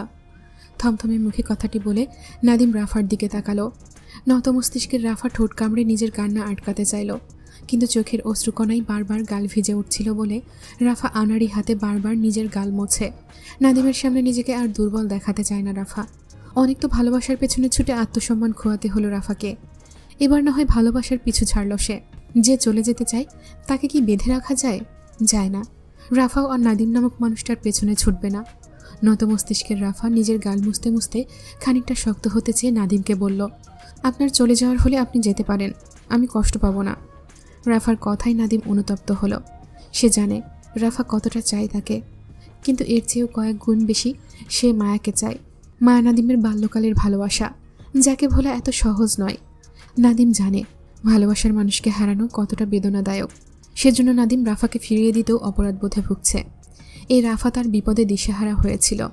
সেদিন হৃদ খান নাদিমকে যখন রক্তাক্ত অবস্থায় রেস্টুরেন্টে ফেলে যায়, তখন এই রাফা নামক মেয়েটাই তাকে হাসপাতালে ভর্তি করিয়েছে, তার পাশে থেকেছে। রাফা বাবা মায়ের কাছ থেকে টাকা নিয়ে তার চিকিৎসা করেছে, দিনরাত সেবা করেছে। খুব কাছে থেকে নাদিম রাফাকে দেখেছে। মেয়েটা আপন মানুষের প্রতি খুব যত্নশীল। শুধু একটা মিথ্যে বিয়ের পেছনে পড়ে নাদিমকে মনে মনে নিজের স্বামী ভেবে গ্রহণ করে বসে আছে। সেজন্য নাদিম বিগত দিনে খুব করে চেয়েছিল রাফার ভুল ভাঙাতে, রাফাকে বোঝাতে রাফা মিথ্যা একটা সম্পর্কের পেছনে ছুটছে। সেজন্য তো নাদিম টানা 3 দিন চিকিৎসার পর সে রাফা আর রাফার পরিবার থেকে বিদায় নিয়ে আশুগঞ্জ ফিরে যায়। 10 দিন পর পুনরায় চট্টগ্রামে ফিরে আসে হৃদ খানের ডাকে। বলতে গেলে নাদিম স্বেচ্ছায় চট্টগ্রাম আসে হৃদ খানের সঙ্গে দেখা করতে, নাদিমের বাবার হয়ে ক্ষমা চাইতে। নাদিম শুনেছে নাদিমের বাবা একবার খানবাড়ির ছোট ছেলে রাদীপ খানের ওপর মানুষ দিয়ে হামলা করিয়েছে, আবার হৃদ খান ও নিহাল খানের নামে মামলা করিয়েছে এর মাঝে। এজন্য নাদিম বাবার হয়ে ক্ষমা চেয়ে মামলাগুলো তুলে নিতে এসেছে। বিগত দিনে চট্টগ্রাম থেকে নাদিমের অভিজ্ঞতায় এইটুকু বুঝতে পেরেছে হৃদ খান ও তার পরিবার কোনো সাধারণ পরিবার নয়। হৃদ খানের পরিবারের সঙ্গে টক্কর দিয়ে নাদিমের বাবা বোকামি করেছে, সেটা বুঝেই নাদিম আগ বাড়িয়ে সবকিছু শেষ করতে এসেছে। অবশ্য হৃদ খানের সঙ্গে দেখা করে বিষয়টা অনেকটাই মীমাংসার পথে এখন। থানার মামলাগুলো নাদিম তুলে নিয়েছে। ব্যক্তিগতভাবে নিহাল খানের কাছে ক্ষমাও চেয়েছে নাদিম। তারপর পরিশেষে রাফার সঙ্গে বিদায় নিতে এসেছিল সে। কিন্তু নাদিমের রাফার জন্য মনে ভালোবাসা না থাকলেও বেশ মায়া জন্মেছে বিগত দিনে। সেই মায়ার টানে রাফাকে ফিরিয়ে দিতে গিয়েও কোথাও যেন একটা আটকে যাচ্ছে নাদিম। মানুষ বলে না, ভালোবাসা না থাকলেও মানুষ মায়ায় পড়ে সংসার করে, কিন্তু একবার মায়া চলে গেলে নিজের অস্তিত্ব পর্যন্ত ভুলে যায়। নাদিমের সঙ্গে আপাতত তাই হচ্ছে। মায়াকে সে ভালোবাসে, কিন্তু বেশ কিছুদিন যাবৎ সে রাফার প্রতি বেশ মায়ার টান অনুভব করছে, যার জন্য রাফাকে ছেড়ে দিতেও পারছে না। তার মন সায় দিচ্ছে না এটা করতে। এই মুহূর্তে নাদিমের কি করা উচিত বুঝতে না পেরে গভীর শ্বাস টানল নিজের মাঝে। অস্থিরভাবে বলল, আমার আমেরিকার যাওয়ার ভিসা বাতিল হয়ে গেছে রাফা। ভিসা বাতিলের পেছনে অবশ্য অবদান আপনার দুলাভাই হৃদ খানের। আমাদের পারিবারিক ব্যবসায় তিনি প্রশাসনিক নোটিশ দিয়ে বন্ধ করে রেখেছেন। বলতে পারেন হৃদ খান তার সর্বোচ্চ ক্ষমতা দেখিয়েছে তার বউকে বিয়ে করতে চাওয়ার অপরাধে। আমার পরিবার খুব বিপদে আছে। আমরা পথে বসে যাব যদি হৃদ খান আমাদের ব্যবসা বাণিজ্য করার সুযোগ না দেয় তো। যদিও আমাকে আসিফ ভাই আশ্বস্ত করেছে তিনি হৃদ খানের সঙ্গে এই বিষয়ে কথা বলে আমাদের ব্যবসা বাণিজ্যের নোটিশগুলো তুলে নেবেন। তারপরেও আমাদের এই দুঃখের নড়বড়ে অবস্থায় আপনাকে নিয়ে কোথায় রাখবো রাফা? আপনি পারবেন আমার সাথে মানিয়ে নিতে? নাদিমের কথাই রাফার মনে যেন এক বিশাল আশার আলো জাগল। অশ্রু ভেজা সিক্ত নয়নে তাকালো নাদিমের দিকে। ভেজা গলায় বলল, আমাকে আপনার দুর্বল মন মানসিকতার মেয়ে মনে হয় যে অভাব দেখে পালিয়ে যাবে? আপনি ভীষণ সাহসী একটা মেয়ে, সেটা আমি জানি রাফা। আপনার সাহসিকতা আমি নিজেও দেখেছি আপনার বান্ধবীকে ঘিরে। আপনি সাহসী বলেই যে আপনাকে ঠকাবো বিষয়টা এমন নয়। আমার কর্তব্য আপনাকে একটা উত্তম ভবিষ্যৎ দেওয়া, যেটা এই মুহূর্তে আমার কাছে নেই। সেজন্য আমি আপনাকে আমার অবস্থাটা অবগত করছি। আপনি পারবেন আমার সঙ্গে মানিয়ে? নাদিমের কথাটা শেষ করার আগেই রাফা উত্তর দিয়ে বলল, পারবো। নাদিম নিষ্ক্রিয় চোখ তুলে তাকালো রাফার দিকে। কান্নাকাটি করে রাফা চোখ মুখ ফুলিয়ে রেখেছে। নাদিম রাফার মুখোমুখি টেবিলে বসে একটা রেস্টুরেন্টে। নাদিম অল্প হেসে পাশ থেকে টিস্যু নিয়ে রাফার দিকে এগিয়ে দিতে দিতে বলল, আপনাকে কাঁদলে সুন্দর দেখায় না রাফা, এরপর থেকে আমার সামনে আর কাঁদবেন না, নিন। রাফা হাত বাড়িয়ে টিস্যুটি নিল, কিন্তু নাদিমের কথায় কিছু বলল না। দুজনের মধ্যে এখনো বন্ধুত্বপূর্ণ সম্পর্ক গড়ে ওঠেনি, তাই রাফাও চট করে কিছু বলতে পারল না। নাদিম রাফাকে উত্তর করতে না দেখে দীর্ঘশ্বাস ফেলে বলল, আসিফ ভাই আপনাকে অনেক পছন্দ করে রাফা, বলতে পারেন একতরফা ভালোবাসে উনি আপনাকে। আপনাকে ভালো রাখার দায়িত্ব উনি আমাকে দিয়েছেন। ওনার সঙ্গে আমার আজ সকালে দেখা হয়েছিল। উনি আপনাকে নতুন জীবনের শুভকামনা জানিয়েছেন, সাথে আমাকেও বলেছেন সারা জীবন আপনাকে আগলে রাখতে। এমনকি আপনার মঙ্গলের কথা চিন্তা করে উনি আমার হয়ে রিদ খানের কাছে সুপারিশ করেছেন। এমন একটা মানুষকে রেখে আপনি আমার প্রেমে পড়লেন কিভাবে রাফা? আসিফ ভাই কিন্তু আপনাকে ভালো রাখত। এসব কথার উত্তর আমার কাছে নেই। কখন কিভাবে আপনাকে আমার মন গ্রহণ করেছে সেই উত্তর আমি নিজেও দিতে পারবো না। তবে এইটুকু বলতে পারবো, আমি ওনাকে ঠকাইনি। ওনার সাথে আমার কখনো কোনো প্রেম ছিল না, আর না কখনো ওয়াদাবদ্ধ ছিলাম বিয়ে করব বলে। উনি ওনার পছন্দের বিষয়টা আমার অবধি কখনো আনেননি। আমি বুঝতে পারতাম উনি আমাকে পছন্দ করেন, কিন্তু উনি স্বেচ্ছায় কখনো আমাকে বলেননি আর না বলার চেষ্টা করেছেন। সেজন্য আমি কখনো ওনার পছন্দের বিষয়টা গুরুত্ব দিয়ে দেখিনি। আসিফ ভাইয়ের একতরফা পছন্দের বিষয়টাতে আমি কোনোভাবেই জড়িত ছিলাম না। এই বিষয়ে অন্তত আমাকে জড়াবেন না প্লিজ। নাদিম মনোযোগ সহকারে রাফার কথাগুলো শুনল। একতরফা ভালোবাসার কষ্ট সে জানে, সেই ক্ষেত্রে আসিফের কষ্ট নাদিম বুঝতে পারছে, কিন্তু রাফা আসিফকে চায় না, এটাও সত্য। যদি রাফা আসিফকে চাইতো তাহলে আজ নাদিম এখানে বসে থাকতো না। নাদিম ভেতরকার কথাগুলো গিলে নিল। অতীত নিয়ে আর নয়। নাদিম রাফাকে আর আসিফ সম্পর্কে প্রশ্ন করবে না, আর না সে মায়াকে জড়িয়ে দ্বিতীয় কোনো কথা রাফাকে বলবে। আজ এই মুহূর্তে নাদিম অতীত ভুলে নতুন ভবিষ্যতের সূচনা করবে রাফাকে নিয়ে। রাফাকে ভালোবাসতে কতটা সময় লাগবে নাদিমের জানে না, তবে রাফার প্রেমে নাদিম অবশ্যই পড়তে চাইবে। রাফার প্রতি যেহেতু নাদিমের মায়া আছে, তাই ভালোবাসা এমনি হয়ে যাবে। দেরি হলেও নাদিম ঠিকই কোনো একদিন রাফাকে ভালোবাসবে ইনশাল্লাহ। নাদিম অতীত পেছনে ফেলে নতুন জীবনের সূচনা করতে চেয়ে উঠে দাঁড়াতে দাঁড়াতে বলল, আপনি আনুষ্ঠানিক বিয়ে করতে চাইবেন নাকি ঘরোয়া বিয়ে সারবেন রাফা? কোনটাতে আপনার সম্মতি? নাদিমের হুট করে বিয়ের প্রস্তাব রাখায় লজ্জা পেল রাফা। চোখাচোখি দৃষ্টি লুকিয়ে তৎক্ষণাৎ নত মস্তিষ্কের হয়ে রাফা মিনমিন করে বলল, ঘরোয়া বিয়েতে। নাদিম ফের প্রশ্ন করে বলল, অনুষ্ঠান করবেন না? না। কেন? স্বামীর টাকা বাঁচাচ্ছেন? হয়তো। আমি মনে হয় হিসাবই বউ পাবো, তাই না রাফা? জানি না। নাদিম এগিয়ে এসে রাফার হাত চেপে দাঁড় করাতে করাতে বলল, আপনি আমার প্রথম ভালোবাসা না হলেও শেষ ভালোবাসা হবেন রাফা। যে ভালোবাসায় আমি আমার বলতে আপনাকেই খুঁজে পাবো শেষ নিঃশ্বাস অবধি। বিশ্বাস রাখুন, আমাদের শুরুটা যেমনই হোক না কেন, শেষটা সুন্দর হবে রাফা। অসময়ে নিহাল খানের আগমন ঘটল খান বাড়িতে। ঘরে ঢুকে সুফিয়া খানের দেখা না পেয়ে পুনরায় বেরিয়ে গেল সুফিয়া খানের সন্ধানে তিনি। কাল নির্বাচন, অথচ আজ উনি ওনার সকল ব্যস্ততা ফেলে বাড়ির চক্কর কাটছে বউয়ের দেখা পেতে। মূলত উনি টেনশনে আছে বউকে নিয়ে। কখন না জানি ওনাকে শুনতে হয় ওনার বউ আবার ওনাকে ছেড়ে চলে গেছে, সেই চিন্তায় উনি আজকাল ঘন ঘন বাড়িতে ঢুকছেন আর বেরিয়ে যাচ্ছেন। যদিও বিষয়টা তেমন কেউ লক্ষ্য করছে না, তারপরেও নিহাল খানের বাহ্যিক মনোভাব এমন যেন তিনি কারো টেনশনে নেই। বাড়িতে তিনি নিজের কাজে যাওয়া আসা করছে, সুফিয়া খানকে খুঁজতে নয়। অথচ এই যে এখন ওনার চঞ্চল মন আর বুড়ো চোখ বিরতিহীনভাবে সুফিয়া খানের সন্ধান করেই যাচ্ছে। সেটা কাউকে মুখ ফুটে বলতে পারছেন না, আর না জিজ্ঞেস করতে পারছেন সুফিয়া খান কোথায় সেইটা। পাছে যদি পরিবারের মানুষ বুঝে যায় যে নিহাল খান সুফিয়া খানের খোঁজে অসময়ে বাড়িতে চলে আসছে, তাহলে বিষয়টা খুব লজ্জাজনক হবে ওনার জন্য। উনি এখন আর সেই তরুণ বয়সের তাগড়া যুবক নেই যে বউয়ের জন্য উতলা হয়ে ঘুরবে, বরং উনি একজন মধ্যবয়সী পুরুষ। ছেলে বিয়ে দিয়ে বউ বাড়িতে এনেছেন, তাই ওনার এই বয়সে বউয়ের জন্য উতলা হওয়া সাজে না। পাছে মানুষ বলবে বুড়ো বয়সে মন্ত্রী সাহেব বউ পাগল হয়ে গেছে সুন্দরী বউকে এত বছর পর পেয়ে, তখন ওনার মান সম্মান আর কিছুই থাকবে না। তাছাড়া উনি মানুষকে বোঝাতে পারবে না যে পুরুষ মানুষের সবসময় বউয়ের প্রয়োজন হয়। দ্বিধায় পড়ে নিহাল খান নিজের ভেতরকার তীব্র ছটফটানি চেপে গেল। মুখটা গম্ভীর করে আশেপাশে বিচলিত দৃষ্টি বোলালো বউকে খুঁজতে। ওনার ভাবখানা এমন যেন উনি কারো সন্ধানেই নেই। হলেও তাই, বাড়ির কেউ ওনার মনোভাব ধরতে পারল না। তাতে তিনি বেশ সন্তুষ্ট হলেন। একা একা হেঁটে পুরো খানবাড়ির ভেতর তল্লাশি করে সুফিয়া খানের সন্ধান পেল না। হঠাৎ করেই ওনার মন কামড়ে উঠল ভয়ে। এত কাঠখড় পুড়িয়ে বউকে খানবাড়িতে ফেরালো, আর এখন কিনা আবার চলে গেল ওনার বউ। অস্থির উত্তেজিত নিহাল খান বড় বড় পা ফেলে বাইরে বেরিয়ে আসতেই দেখা মিলল সুফিয়া খানের গাড়ির। বাড়ির গেট ধরে সাদা গাড়িটি ভেতরে প্রবেশ করে পার্কিং এরিয়াতে এসে থামল। একজন দেহরক্ষী দ্রুত গাড়ির পেছনের দরজা টেনে ধরতেই গাড়ির পেছনের সিট হতে নেমে দাঁড়ালো সবুজ শাড়ি পরিহিতা সুফিয়া খান। চোখে মোটা ফ্রেমের রোদ চশমা পরে বাড়ির দিকে হেঁটে আসছেন গম্ভীর সুফিয়া খান। সুফিয়া খানের হাইট আর ওয়েট চোখে দেখার মতো সুন্দরী দেখালো। নিহাল খান এক দৃষ্টিতে তাকিয়ে রইল সুফিয়া খানের পদচারণার দিকে। মনস্তাত্ত্বিক সুফিয়া খান নিহাল খানের পাশ কাটিয়ে চলে যেতে চাইলে মুহূর্তেই নিহাল খান ডাকল, সুফিয়া। সুফিয়া খানের পা থামে। ঘাড় ঘুরিয়ে পাশে তাকাতেই দেখা মিলল নিহাল খানের।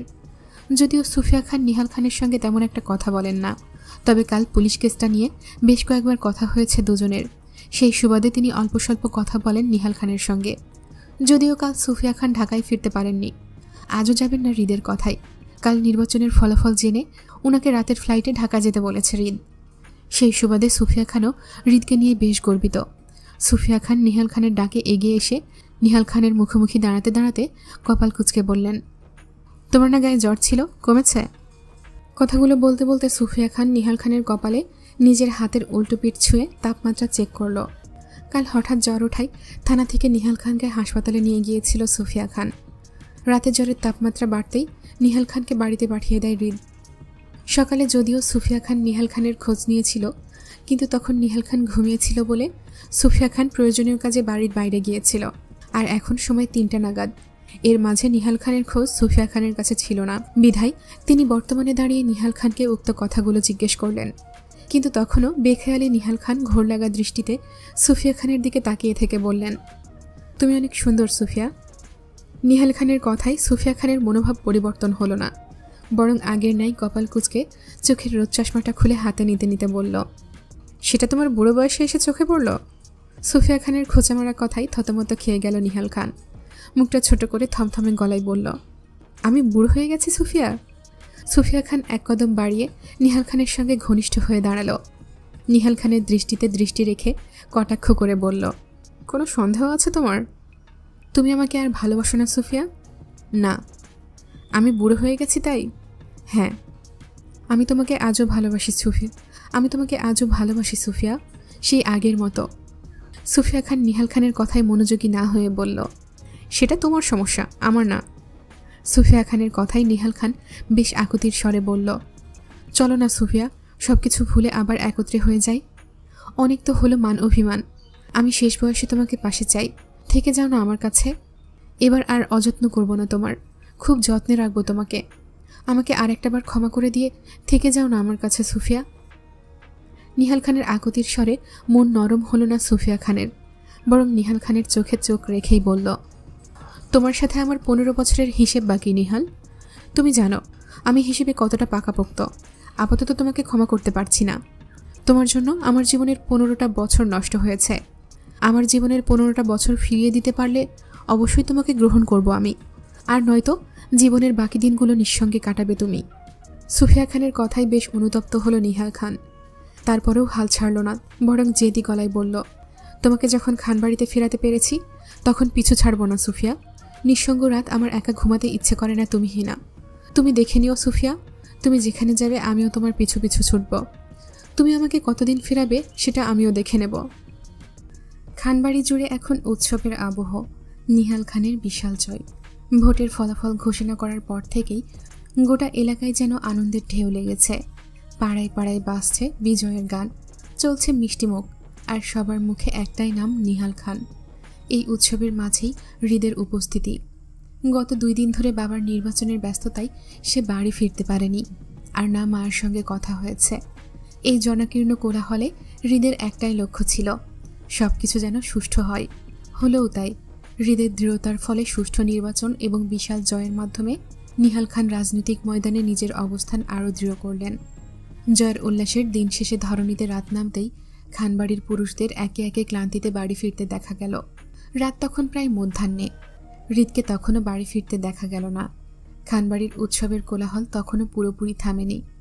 নিহাল খানের বিপুল জয়ের রেশ কাটাতে না কাটাতেই পরদিন তার শপথ গ্রহণের বার্তা শোনা গেল। খুব স্বাভাবিকভাবেই শপথ পাঠের জন্য ওনাকে ঢাকায় যেতে হবে। কিন্তু এই আনন্দের মাঝেও সুফিয়া খান ভাবাবেগহীন। উনার রাজনৈতিক মহল পছন্দ নয়।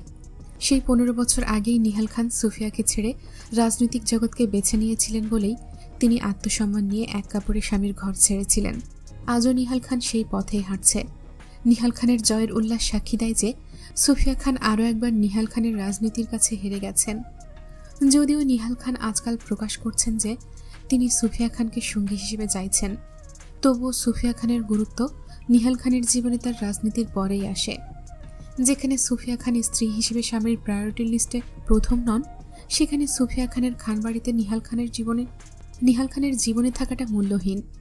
ব্যক্তিত্ব সম্পন্ন সুফিয়া খান আজও নিহাল খানের জয় নীরব দর্শক হলেন। জয় শেষে এবার তিনি নিজের নিড়ে ফিরতে চাইলেন।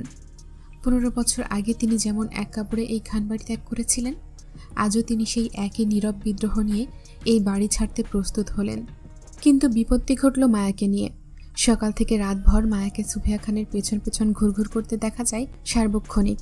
সে ইতিমধ্যেই খানবাড়ির সদস্যদের মাঝে শাশুড়ির ন্যাওটা পুত্রবধূ হিসেবে বেশ খ্যাতি লাভ করেছে। তবে শ্বশুরের জয়ের উল্লাসে বিমোহিত মায়া তখনও সুফিয়া খানের বাড়ি ত্যাগ করার মনোভাব ঠাহর করতে পারেনি। সুফিয়া খান যখন রাতের মধ্যভাগে খানবাড়ি ছাড়তে প্রস্তুত হলেন, তখন মায়ার টনক নড়ল। মুহূর্তেই হইচই করে কেঁদে কুটে সুফিয়া খানকে জাপটে ধরে একে একে সকলের মধ্যে সুফিয়া খানের বাড়ি ছাড়ার বিষয়টি নিয়ে হইচই পড়ে গেল।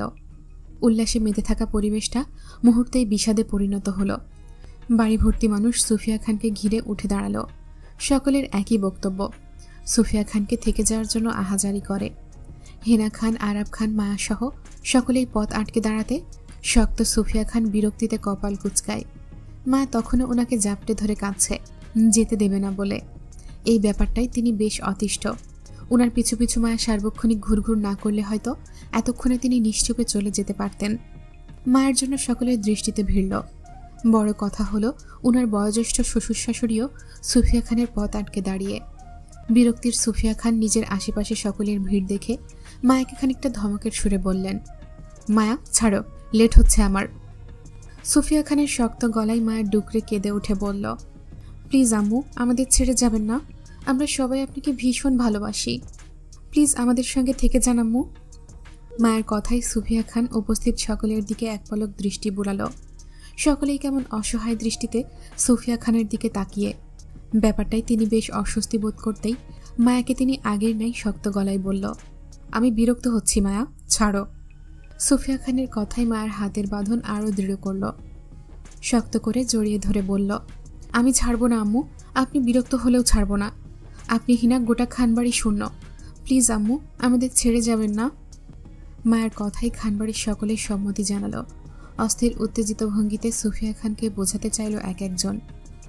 সকলের হয়েছে সুফিয়া খান যেমন বিরক্ত তেমনি অস্বস্তি বোধ করলেন।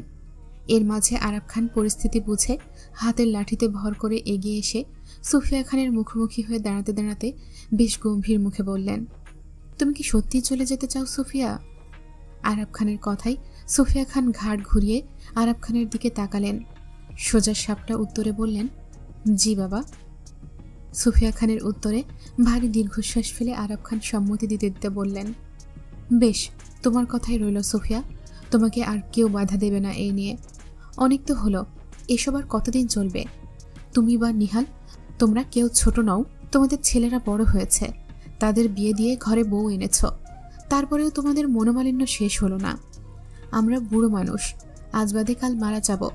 আমাদের চিন্তা তোমাদের করতে হবে না। মানুষ বুড়ো হয়ে গেলে তাদের দাম এমনিই থাকে না। তোমাদের স্বামী স্ত্রীর কাছেও আমাদের গুরুত্ব কখনোই ছিল না। তোমরা শুরু থেকেই তাই করেছ যেটা তোমাদের মন চেয়েছে। দীর্ঘ 15 বছর তোমাদের দুজনের পেছনে ছুটতে ছুটতে আজ আমরা ক্লান্ত। শেষ বয়সে এসে আমরা শান্তিতে মরতে চাই। তুমি যেহেতু খানবাড়িতে থাকতে চাইছো না, তাহলে আমাদেরও তোমার সঙ্গে নিয়ে যাও। গোটা 15টা বছর তোমাকে ছাড়া নিহালের সঙ্গে কাটালাম। বাকি যে কয়দিন বাঁচব সেটা তোমার সঙ্গে কাটাবো ভাগাভাগি করে। আমি আর তোমার শাশুড়ি দুজনই আজ তোমার সাথে খানবাড়ি ছাড়বো এক কাপড়ে। চলো। আরাব খানের কথায় তৎক্ষণাৎ হেনা খান সম্মতি দিলেন সুফিয়া খানের সঙ্গে যাবেন বলে। এর মাঝে মায়াও সাহস পেয়ে হইচই করে ভেজা চোখে বলল সেও যাবে। মায়ের কথার মাঝে গোটা খানবাড়ির সদস্যরা হইচই করে উঠল সুফিয়া খানের সঙ্গে যাবে বলে। আরাব খানের 2 কন্যা, তাদের ছেলে মেয়ে সবাই একত্রে সম্মতি দিতেই সুফিয়া খান সকলের দিকে তাকালেন। আজ ওনাকে আটকাতে পুরো খানবাড়ি দাঁড়িয়েছে। সকলে খানবাড়ি ছাড়তে প্রস্তুত, অথচ সুফিয়া খানকে নয়। ঠিক যেভাবে নিহাল খান 15 বছর আগে সুফিয়াকে ছাড়তে প্রস্তুত ছিল, কিন্তু রাজনীতি নয়। শক্ত সুফিয়া খান নিজের কথায় অটল থেকে আরাব খানের উদ্দেশ্যে বলল, আপনারা আমার সাথে যেতে চাইলে যেতে পারেন, এতে আমার কোনো সমস্যা নেই বাবা, কিন্তু তারপরেও আমার পক্ষে খানবাড়িতে থাকা সম্ভব নয়। সুফিয়া খানের কণ্ঠে স্পষ্ট বিরক্তি। হৃদের অনুরোধে তিনি নির্বাচন পর্যন্ত খানবাড়িতে ছিলেন, কিন্তু এখন নির্বাচন শেষ, ওনার এখানে থাকার আর কোনো কারণ নেই। যে প্রেক্ষিতে তিনি চট্টগ্রাম ছুটে এসেছিলেন সেটি সম্পূর্ণ মিথ্যে ছিল। রাদীপ আর মায়ার সাজানো মিথ্যে নাটক তিনি আরও অনেক আগেই ধরে ফেলেছিলেন। তখনই তিনি চলে যেতেন, কিন্তু হৃদের অনুরোধে নির্বাচন শেষ না হওয়া পর্যন্ত রয়ে গেছেন। সুফিয়া খান যখন আর কিছু বলবেন তার আগেই শোনা গেল নিহাল খানের ক্লান্তিময় কণ্ঠ, ঠিক আছে সুফিয়া, তুমি থাকতে না চাইলে কোনো সমস্যা নেই। পুরো খান পরিবারের জায়গা যখন তোমার ঘরে হবে, তখন আমার একা মানুষের জায়গাও তোমার বাড়িতে হবে। তুমি থাকতে না চাইলে আমরা সবাই তোমার বাড়িতে গিয়ে থাকব, তারপরেও তোমার সঙ্গেই থাকব। নিহাল খানের হঠাৎ কথায় সকলেই ঘাড় ঘুরিয়ে তাকালো দরজার দিকে, যেখানে নিহাল খানের সঙ্গে আয়ন রাদীপ দুজনেই ছিল। থমথমে মুখে নিহাল খানের দিকে চেয়ে। এই অসময়ে নিহাল খান এমন কথা বলবে কারো ধারণাতেও ছিল না। সকলেই হতবাক, কিন্তু তীক্ষ্ণ সুফিয়া খান কপাল কুঁচকে তাকালো নিহাল খানের দিকে।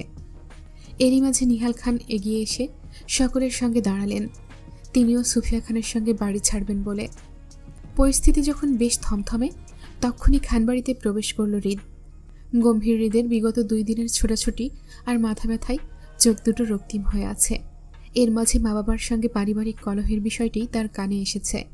মূলত এজন্যই তার এখন বাড়িতে ফেরা। হৃদ এক পলক মায়ের দিকে তাকালো, সুফিয়া খানকে জড়িয়ে মায়ের হৃদের দিকে তাকিয়ে। হৃদের তাকানোতে খুব স্বাভাবিকভাবেই চোখাচোখি হলো দুজনের।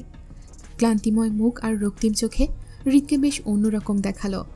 হৃদের অসুস্থতা তার চোখ মুখে প্রকাশ পাচ্ছে। হৃদ মায়ের মুখ থেকে দৃষ্টি সরিয়ে সুফিয়া খানের দিকে তাকাতেই আবার চোখাচোখি হলো মায়ের তীক্ষ্ণ দৃষ্টির সঙ্গে। হৃদের অসুস্থতার বিষয়টি চট করেই সুফিয়া খান বুঝে গেলেন। হৃদ শান্ত গলায় সুফিয়া খানের উদ্দেশ্যে বলতে লাগলো, শেষ একটা সুযোগ সবাই ডিজার্ভ করে আম্মু। সবসময় সব জায়গায় আত্মসম্মান বজায় রাখতে নেই। আপনজনদের কাছে আত্মসম্মান নয়, ভালোবাসা রাখতে হয়। এটা তোমার দেওয়া একটা শিক্ষা। আজ বাবার পাশে কেউ নেই, সবাই বাবাকে একা করে তোমার সামনে পুরো খান পরিবার দাঁড়িয়ে। আমার মনে হয় এবার তোমার তাদের শেষে একটা সুযোগ দেওয়া উচিত। পুরো খান পরিবার নিশ্চুপ দাঁড়িয়ে হৃদের কথায় নীরব সম্মতি জানালো। সুফিয়া খান নিজেও নিশ্চুপ। হৃদ কিছু বললে যে সুফিয়া খান শুনবেন সেটা সবাই জানে, সেজন্য সকলে চুপ থেকে হৃদকে বলার সুযোগ দিল।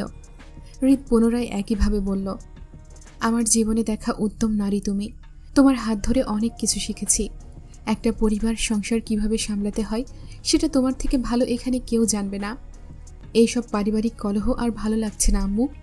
তোমাদের বিচ্ছেদের ভাঙন আমরা 2 ভাই গোটা 15 বছর পার করেছি। এবার না হয় শেষটা সুন্দর হোক, নিজের জন্য না হোক আমাদের জন্য থেকে যাও। দ্বিতীয়বার তোমার অযত্ন কেউ করবে না, ভরসা রাখো। হৃদের কথায় সুফিয়া খানের মাঝে নমনীয়তা দেখা গেল। হৃদ কখনো এমন নরম সুরে ওনার কাছে কোনো কিছু নিয়ে আবদার করেনি, বাবা মার বিচ্ছেদ নিয়ে কখনো কথা বলেনি। এই প্রথম হৃদ কিছু বলল বাবা মায়ের বিচ্ছেদ নিয়ে। সুফিয়া খানকে নিজের জেদ বজায় রাখতে গিয়ে ওনার সন্তানদের কষ্ট দিয়েছেন এতকাল। এজন্যই রাদীপ বারবার আবদার করত বাবা মায়ের কাছে একত্রে হয়ে যাওয়ার। সুফিয়া খান নিজের ব্যক্তিগত জীবন আলোচনা করতে না চেয়ে সরাসরি হৃদের অসুস্থতা সম্পর্কে জানতে চেয়ে বলল, তুমি কি অসুস্থ হৃদ? হৃদ বুঝতে পারল সুফিয়া খান হৃদের কথা মেনে তিনি খানবাড়ি ছেড়ে যাবেন না, তাই হৃদও মায়ের কথার সম্মতি দিয়ে অল্প উত্তরে বলল, একটু। সুফিয়া খানের কঠিন মুখটা অবশেষে নরম হলো। এতক্ষণ যে সুফিয়া খান ছিলেন দৃঢ়প্রতিজ্ঞ, অনমনীয়, সেই নারী যেন নিমেষেই বদলে গেলেন। হৃদের কপালের শিরাগুলো স্পষ্ট দেখা যাচ্ছিল, চোখের কোণে ক্লান্তি আর লালচে আভা।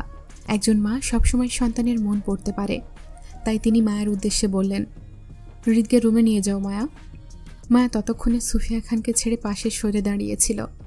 হৃদের অসুস্থতা মায়ের চোখেও পড়েছে। মায়া ব্যাপারটা নর্মাল মনে করলেও হৃদের অসুস্থতার বিষয়টি ছিল জটিল। হৃদের মাথায় পরপর 2টো সার্জারি হয়েছিল অ্যাক্সিডেন্টের ফলে। তার নিয়মিত মেডিসিন চলে, চেকআপের জন্য লন্ডন যাওয়ার কথা ছিল, কিন্তু হৃদ সেই যে জেদ করে লন্ডন থেকে বাংলাদেশে ফিরেছিল, তারপর আর লন্ডনের মাটিতে পা পড়েনি। বিগত কয়েকদিনের ব্যস্ততায় হৃদের মেডিসিন নেওয়া হলো না। এতে করে হৃদের ব্রেনের চাপ অনুভব হতেই হৃদ ক্রমাগত অসুস্থ অনুভব করছে। হৃদ আর কথা না বাড়িয়ে চুপচাপ রুমের দিকে হাঁটতেই মায়াও পিছু পিছু গেল। ঘরে ফিরে হৃদ সোজা ওয়াশরুমে ঢুকল। অল্প সময় নিয়ে গোসল করে বের হতেই মায়াকে দেখল বিছানায় বসে হৃদের দিকে তাকিয়ে। হৃদ তখনও কোনো কথা বলল না। মাথার শিরা দপদপ করছে ব্যথায়। মায়ার নামিয়ে রাখা কাপড়গুলো হৃদ গায়ে না জড়িয়ে পুনরায় ফর্মাল প্যান্ট শার্ট নামালো কাবার্ড হতে। হৃদকে পরিপাটি হয়ে রেডি হতে দেখে মায়া ভাবল হৃদ আবারও বের হয়ে যাবে এই রাতে।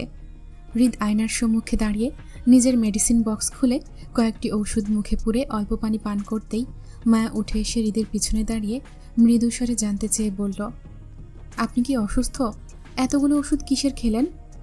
হৃদ মায়ের কথার উত্তর না দিয়ে পুনরায় কাবার্ড খুলল।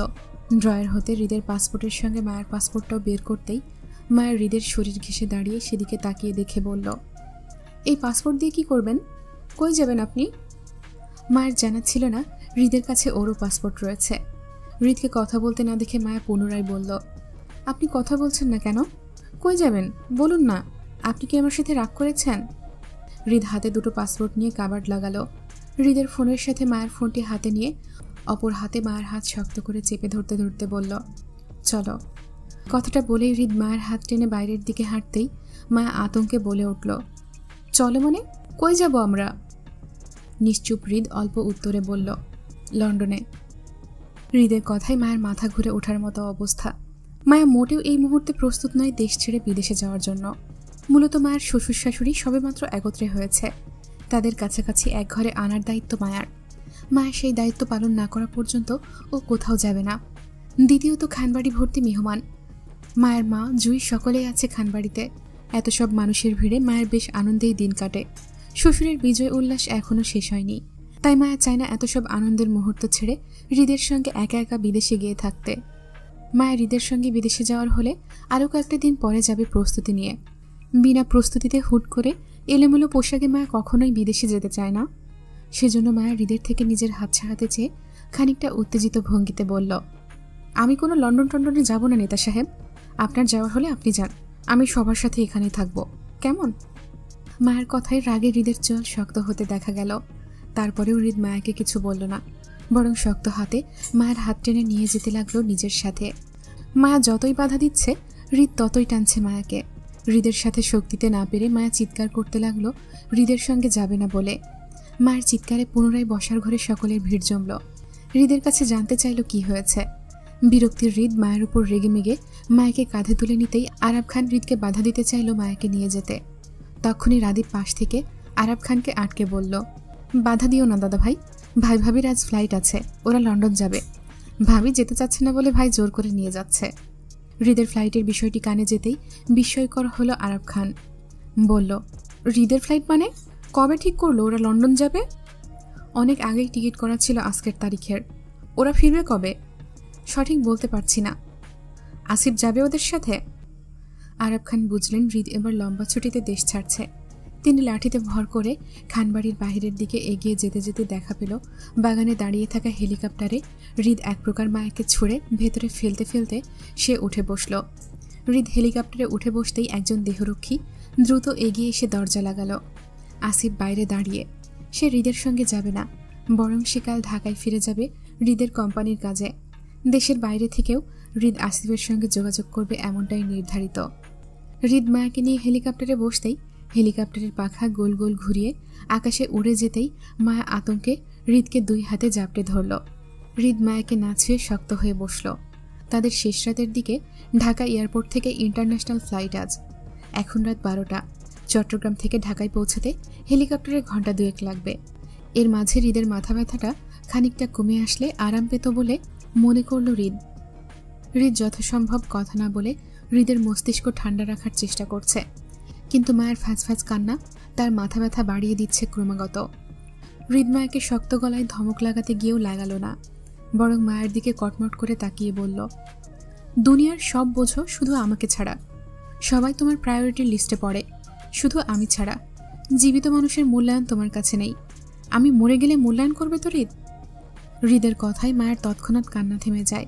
ভেজা দুই চোখের মণি দুটো স্থির হয়ে যায় হৃদের মুখের ওপর। মায়ের নীরবতা বুঝে হৃদ চোখের ওপর হাত ঠেকিয়ে শুয়ে পড়ল সিটে। মায়ের তখনই স্থির দৃষ্টিতে হৃদের দিকে তাকিয়ে। পুরোটা সময় মা আর কোনো কথা বলল না, শুধু নিশ্চল দুই চোখ ঘুরে ঘুরে হৃদের দিকে তাকাতে লাগলো। হৃদ বুঝেও না বোঝার মতো করে রইল। ঢাকায় পৌঁছে হৃদের একজন অ্যাসিস্ট্যান্টকে দেখা গেল মধ্যরাতে এয়ারপোর্টে দাঁড়িয়ে থাকতে হৃদের অপেক্ষায়। হৃদ মাকে নিয়ে প্রথমে নিজের বাড়িতে গেল। সেখান হতে অল্প সময়ের মধ্যে নিজেদের প্রয়োজনীয় কাগজপত্র নিয়ে গাড়িতে উঠে বসতেই ড্রাইভার গাড়ি টানল সোজা এয়ারপোর্টে। সময় থাকতে শেষ রাতের আগেই মাকে নিয়ে এয়ারপোর্টে পৌঁছাতে হৃদের একজন অ্যাসিস্ট্যান্ট এগিয়ে আসলো। হৃদ এক হাতে মায়ের হাত চেপে অপর হাতে দুটো পাসপোর্ট নিয়ে হাঁটল কাউন্টারের দিকে। প্রয়োজনীয় সকল তথ্য শেষে মাকে নিয়ে প্লেনে উঠে বসতেই প্লেনটি সময় নিয়ে আকাশে উড়াল দিল দীর্ঘ পথ পাড়ি দিতে। প্লেন জার্নির পুরো রাস্তায় মায়ের হৃদের সঙ্গে টু শব্দটি করল না, কেমন চুপচাপ বসে রইল বাড়ির কাপড়ে। মায়ের গায়ের আজ এই শাড়িটা আজ মায়ের শাশুড়ি দিয়েছিল বাড়িতে নির্বাচনের উল্লাস ও লোকজনের আনাগোনা থাকবে বলে। সেই শাড়ি পরেই হৃদের সঙ্গে এক দেশ থেকে অন্য দেশে পাড়ি জমালো মায়া।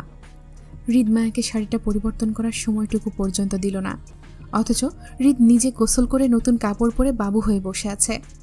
বাংলাদেশে গরম, অথচ লন্ডনের মাটিতে উষ্ণ ঠান্ডা। এখন সময় 10টা, বাংলাদেশে হয়তো বিকেল 3টার নাগাদ হবে। মায়া লন্ডনে এসেছে পর থেকে বাংলাদেশের কারোর সাথে কথা হয়নি, হয়তো হৃদের হয়েছে, তবে হৃদ মায়াকে কিছুই বলেনি এই বিষয়ে। মায়েরা আজ সকাল 7টা নাগাদ লন্ডনে এসে পৌঁছেছে। এয়ারপোর্ট থেকে হৃদের লোক এসে মায়াদের রিসিভ করে। তারপর ওরা একটি হাসপাতালে যায়। মায়া হাসপাতালটির নাম জানে না, তবে সেখানে হৃদকে চিকিৎসা নিতে দেখে মায়া বুঝতে পারে এর আগে হৃদের অ্যাক্সিডেন্টের সময় হৃদকে হয়তো এই হাসপাতালেই রাখা হয়েছিল।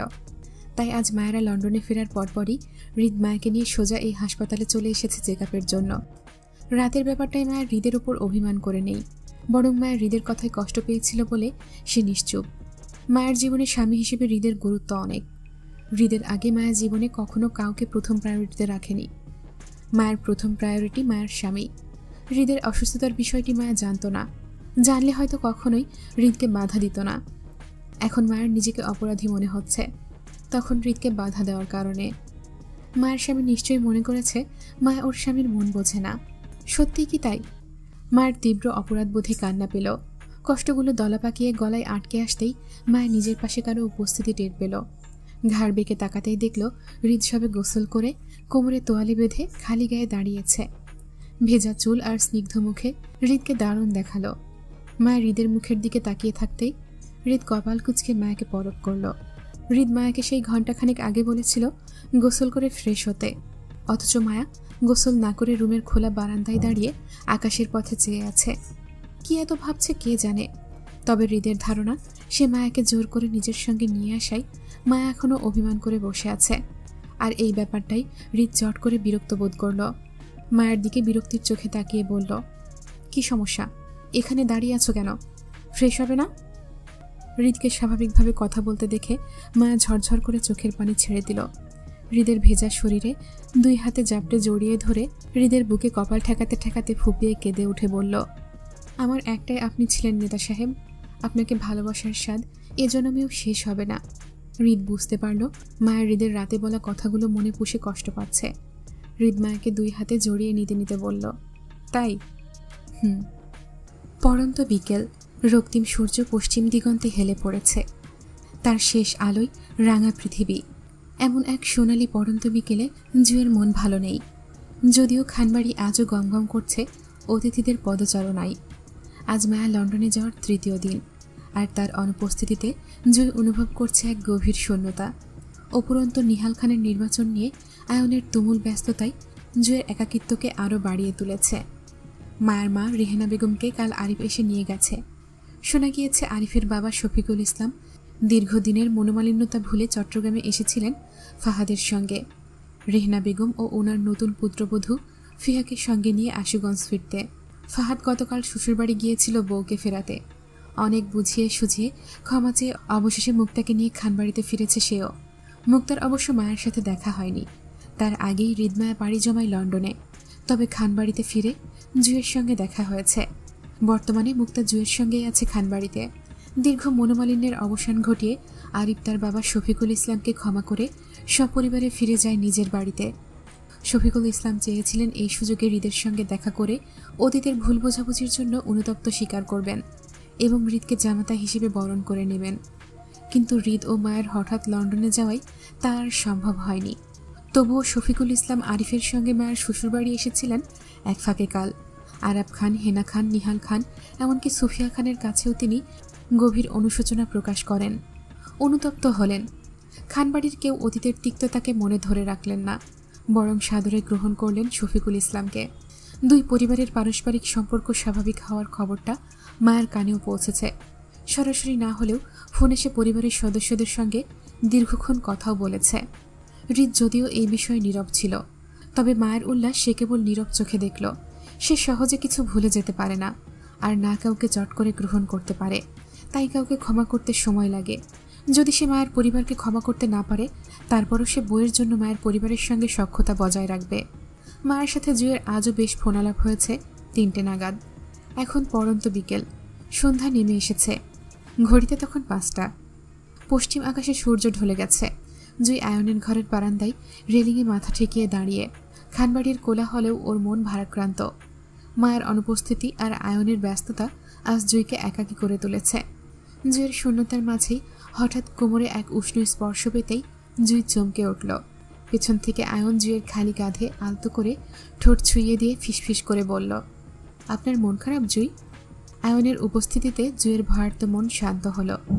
অত্যন্ত স্বাভাবিক ভঙ্গিতে জুই আয়নের বুকে পিঠ ঠেকিয়ে আকাশের দিকে তাকিয়ে বলল, না। আয়ন জুইকে টেনে নিজের দিকে ঘুরিয়ে জুইয়ের চোখে চোখ রাখল। জুইয়ের গালে আসা এলোমেলো চুলগুলো কানের পেছনে গুজে দিতে দিতে বলল, আপনার শ্বশুরবাড়িতে যাবেন জুই? আমার বাবা মায়ের সাথে দেখা করতে লন্ডনে যাবেন? আয়নের কথায় জুই বিস্মিত হলো। হতবাক গলায় বলল, লন্ডনে? আয়ন জুইয়ের হতবাক মুখটার দিকে তাকিয়ে জুইয়ের গালে হাত রেখে খুব স্বাভাবিকের ন্যায় বলল, আম্মু বেশ কয়েকদিন ধরে ওনার ছেলের বউকে দেখার আবদার জানাচ্ছিল। ব্যস্ততার কারণে আপনাকে নিয়ে যেতে পারিনি এতদিন। এখন চলুন না জুই, ঘুরে আসি। আপনার শ্বশুরবাড়িতেও যাওয়া হলো, সঙ্গে আমার প্রথম হানিমুনটাও করা হলো। আয়নের কথাই জুই নত মস্তিষ্কের হতেই আয়ন হাসল। জুইয়ের ওপর খানিকটা ঝুঁকে নাকে নাক ঘষে মোহাচ্ছন্ন গলায় বলল, কি যাবেন জুই? নত মস্তিষ্কের জুই লজ্জায় তৎক্ষণাৎ সম্মতি দিয়ে উত্তর করতে করতে সে 2 হাতে আয়নকে ঠেলে নিজের থেকে দূরে সরাতে চাইল। কিন্তু আয়নকে সরাতে না পেরে জুই প্রসঙ্গ পাল্টে বলল, আপনার আব্বু আম্মু বাংলাদেশে আসে না কখনো? আসে, কিন্তু খুব কম। আসলে আমার আব্বুর ব্যবসা বাণিজ্য সব লন্ডনে, সেজন্য আব্বুর ব্যস্ততার কারণে আম্মুর বাংলাদেশে আসা হয় না তেমন। তাহলে আপনি যে বাংলাদেশে থাকছেন, আপনিও কি বাংলাদেশ ছেড়ে লন্ডনে সেটেল হবেন? না, আপাতত লন্ডনে সেটেল হওয়ার ইচ্ছে নেই। তবে আমাদের ছেলে মেয়েদের পড়াশোনার জন্য হলেও কয়েক বছর লন্ডনে সেটেল হতে পারি। ওরা যখন নিজের বুঝ বুঝতে শিখবে, তখন আবার আমরা বাংলাদেশে ফিরে আসব। তারপরও লন্ডনে সেটেল হব না, বাংলাদেশেই থাকব। আয়নের মুখে ভবিষ্যৎ ছেলে মেয়েদের কথা শুনতেই জুই লজ্জায় গটিয়ে গেল। জুইকে হঠাৎ লজ্জা পেতে দেখে আয়ন প্রথমে বুঝতে না পারলেও পর মুহূর্তেই বিষয়টি অনুধাবন করে সে হতাশ গলায় বলল, আপনি এখনও আমাদের ছেলে মেয়েদের কথা শুনে লজ্জা পাচ্ছেন জুই? এতদিনেও আপনার লজ্জা ভাঙাতে পারলাম না। তাহলে আমি বাবা হব কবে? আমার আগে যদি হৃদ বাবা হয়ে যায়, তাহলে আমার ছেলে কেচ খেয়ে যাবে জুই। হৃদ যেই ঘাড়তাড়া লোক, ও তো ওর মেয়েকে বিয়েই দিতে চাইবে না আমার ছেলের সাথে। আমার ছেলের ভবিষ্যৎ বলে কথা, আপনি তো আমার ছেলেকে বিপদে ফেলে দেবেন জুই। আয়নের কথা শুনে জুইয়ের লজ্জা আরও বাড়ল। সে মুখ নিচু করে নিতেই আয়ন জুইয়ের থুতনি ধরে মুখটা ওপরে তুলে চোখে চোখ রাখল। জুইয়ের গালে আলতো করে চুমু খেয়ে আয়ন বলল, শোনেন জুই, আপনি লজ্জা পাচ্ছেন, এতে আমার কোনো সমস্যা নেই। দরকার হলে আরও লজ্জা টজ্জা পাবেন, আমি সেই ব্যবস্থা করে দেব আপনাকে। কিন্তু তারপরেও আমার ছেলেকে দ্রুত দুনিয়াতে ডাউনলোড করতে হবে, বুঝেছেন? আমি কিন্তু খুব সিরিয়াস। বাবা হয়ে ছেলের ভবিষ্যৎ নিয়ে কোনো রিস্ক নিতে চাই না। আয়নের কথায় জুই লজ্জায় আয়নকে 2 হাতে জড়িয়ে আয়নের প্রশস্ত বুকে মুখ লুকাতে লুকাতে বলল, আপনি আসলে একটা অসভ্য ডাক্তার। জুইয়ের কথায় আয়ন 2 হাতে জুইকে জড়িয়ে নিতে নিতে বলল, আপনাকে সঙ্গী হিসেবে পেয়ে জীবনটা রঙিন মনে হচ্ছে জুই। আমার রঙিন জীবনে আপনি প্রিয় পূর্ণতা। তারপর দিনগুলো এভাবেই কাটছিল। তার 1 সপ্তাহ পরপরই আয়ন জুইকে নিয়ে লন্ডন পাড়ি জমালো। আয়নের বাবা মা খুব সাদরেই গ্রহণ করল জুইকে। জুই নিজের শ্বশুর শাশুড়ির সঙ্গে গোটা 2 মাস লন্ডন শহরে কাটালো। এর মাঝে জুইদের রোজকার যাতায়াত থাকতো হৃদের ফ্ল্যাটে। মায়াও জুইকে পেয়ে লন্ডনের মাটিতে শূন্যতা ঘোচালো। হৃদের চিকিৎসা আর কাজের ফাঁকেও রাত বিরাতে হঠাৎ করেই মায়াকে নিয়ে হারিয়ে যেত লন্ডন শহরের অলিগলিতে। আবেগী মায়া যেন এক অন্যরকম হৃদ খানকে আবিষ্কার করল নিজের স্বামী স্বরূপ, যেই হৃদ নিজের ব্যক্তিত্বের গণ্ডি ভেঙে মায়ের জন্য সবকিছু করতে রাজি। মায়ের আবদারে হৃদ কখনো কখনো বিরক্ত হলেও সে মায়ের চাওয়া অপূর্ণ রাখত না, বরং বইয়ের আবদারটুকু পূরণ করতে পেরে যেন সেও স্বাচ্ছন্দ্য বোধ করত। এর মাঝে কেটে গেল মায়ের উল্লাসের দিনগুলো। লন্ডন শহরে হৃদের সঙ্গে কাটানো দিনগুলো মায়ের কাছে ছিল স্বপ্নের মতো। হৃদ মায়াকে নিয়ে 20 দিনের মধ্যেই তার অফিসিয়াল কাজে বাংলাদেশে ফিরে যায়। সেবার মায়ের ভীষণ মন খারাপ হয় কেন হৃদ এত তাড়াতাড়ি বাংলাদেশে ফিরে যাচ্ছে সেটা নিয়ে। মায়ের এই লন্ডন শহরে হৃদকে নিয়ে ঘুরে বেড়াতে ভালো লাগছে। এখানে হৃদ মায়াকে সময় দেয়। শত ব্যস্ততায় হৃদ মায়াকে একা ছাড়ে না, হারিয়ে ফেলার ভয়ে। এই যে মায়াকে সর্বত্র নিজের পাশে রাখছে, সেটা বাংলাদেশে ফিরে গেলে হৃদ রাখবে না। তখন মায়ের স্বামী ভীষণ ব্যস্ত হয়ে পড়বে মায়াকে একা করে। সেজন্য মায়া চায় না এত তাড়াতাড়ি ওরা লন্ডন শহর ছাড়ুক। কিন্তু মায়ের চাওয়া আর না চাওয়াতে কি আসে যায় হৃদের। মায়া লন্ডনে আসতে চায়নি বলে হৃদ জোর করে নিয়ে এলো। আর মায়া এখন যেতে চাচ্ছে না, অথচ হৃদ মায়াকে জোর করে নিয়ে যাচ্ছে। তবে হৃদ মায়াকে বলেছে সে খুব শীঘ্রই আবারও হানিমুনে যাবে সুইজারল্যান্ড। তখন এর থেকেও বেশি সময় পাবে মায়া। তারপরেও হৃদের এই মুহূর্তে বাংলাদেশে ফিরে যেতে হবে। হৃদের কথা অনুযায়ী মায়া তাই করল। হৃদের হাত ধরে বাংলাদেশে ফিরল। কিন্তু বিপত্তি ঘটল মায়ের সঙ্গে হৃদের থাকা নিয়ে।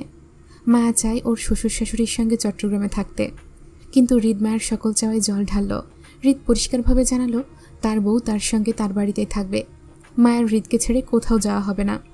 মায়ের হৃদের বাড়িতে একা থাকতে প্রথম প্রথম বেশ কয়েকটা দিন কষ্ট হলো। চঞ্চল মায়া মানুষ ছাড়া থাকতে পারে না, অথচ হৃদের বাড়িতে মানুষ আছে, কিন্তু তারা সবাই বডিগার্ড আর নয়তো বাড়ির কাজের লোক। মায়ের টাইম পাস করার মতো কেউ নেই। হৃদ রাতে বাসায় ফেরে, আর দিনে মায়ের একাকিত্ব লাগে বলে এই নিয়ে মায়া কত কান্নাকাটি করেছে হৃদের কাছে মায়াকে চট্টগ্রামে সুফিয়া খানের কাছে রেখে আসতে, কিন্তু হৃদ তা করেনি। উল্টো হৃদ মায়াকে শাসায়, ধমকায়, হৃদকে ছেড়ে কোথাও যাওয়া যাবে না বলে।